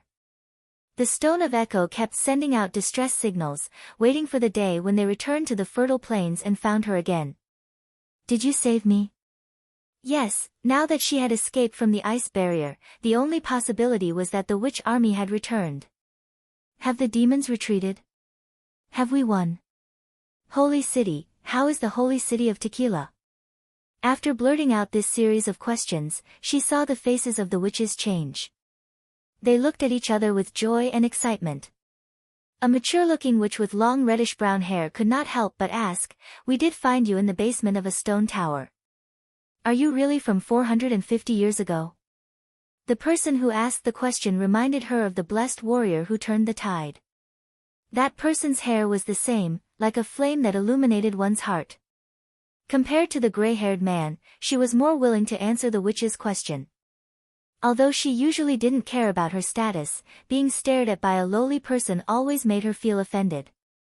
If it was someone else, this man would most likely be severely punished. My name is Agatha, a witch of the Tequila Quest Society. She paused for a moment. What do you mean by 450 years ago? Have you been fighting the demons for more than 400 years? This is impossible. You've slept for too long. Things might be a little different from what you think. The man who called himself Roland said, "If you feel that your body is fine, we can slowly tell you. Speak." Agatha closed her eyes and took a deep breath. Although this prince behaved very rudely, she did not have the time to care about this. As he began to explain the history of Grey Castle and the evolution of the continent's 4 kingdoms, she felt cold sweat gradually appear on her back. In his narration, Agatha quickly found a few corresponding signs, such as the concealing forest, and the impassable mountain range. But when she put these signs into her memory, the conclusion she obtained shocked her. If the names of the places matched, the so-called 4 kingdoms were nothing more than the former barbarian land, a narrow strip between the mountains and the sea. In their eyes, it was a barren land with no development value. And the barbarian land he mentioned turned out to be the fertile plains that she was familiar with. As for the holy city of Tequila, it had long become an unknown area. With the passage of time, it was buried in the depths of the fertile plains. How ridiculous was this? However, the more ridiculous thing was yet to come. Buried together with Tequila was the status of witches. According to him, witches had unexpectedly become the target of everyone's humiliation. In the 4 kingdoms, the political power was firmly controlled by ordinary people. They called themselves kings and nobles, which was completely the same old thing from before the first battle of divine will. But it was this group of old antiques that became the rulers who stepped on the witches' heads. How could this be possible? Presumptuous. She could not help but interrupt. Witches were actually hunted by ordinary people. Who has the courage to do so? In anger, Agatha forced herself to stretch out her hand, wanting to teach this man a lesson for talking nonsense, but she did not expect that her magic power could not turn into frost like usual. At this time, she felt that there was a metal ring on her ankle. She lifted the quilt and saw that the stone embedded in it was a god's stone of retaliation. Are you crazy? She looked at the group of witches in disbelief. You actually helped an ordinary person to deal with a high awakened, and you violated the union's ban by using God's stone of retaliation without authorization. Only the union's law enforcement team was allowed to use God's stones. In addition, anyone who carried, sold, modified, or destroyed God's stones would be severely punished, or even sentenced to death. The prince sighed. I'm worried about this. Don't worry, I'll talk to her. The red-haired witch sat on the bed and covered her with the quilt again. My name is Vendi, things are not what you think, and what he said is the truth. I don't know what the holy city you lived in 450 years ago was like, but today, Tequila no longer exists, and the union you mentioned has never been heard of. We have been living in hiding until we met His Highness Roland. He gave us a stable place to live and encouraged us to use our abilities. At the same time, we studied how to better use our abilities to change the world. Here, we can live freely like ordinary people. We don't need to hide, and we don't need to worry about being hunted and killed by the church or the people. You know, nowadays, God's stones of retaliation are everywhere, and after a witch loses her ability, she is not much stronger than an ordinary person. After listening to Vendi's story, Agatha was completely silent. The Union was a huge organization led by several witch kingdoms, with many high witches and extraordinaries.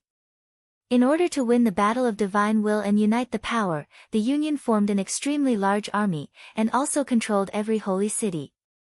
They were responsible for training and dispatching witches, dealing with disputes, and maintaining the stability and order of the city. Only they had the power to arrest and put a witch on trial. However, such a powerful organization, until now, no one had heard of their name. What about the fugitives who wanted to restore order? Where are they now? You're tuning in to the Blissful Bookshelf YouTube channel. We're so grateful for your support, and don't forget to subscribe to join us on this incredible journey through captivating stories. Your generosity through donations truly makes a world of difference, as it's the primary source of revenue that allows me to expand and enhance this channel for you. Thank you from the bottom of my heart for being a part of this adventure.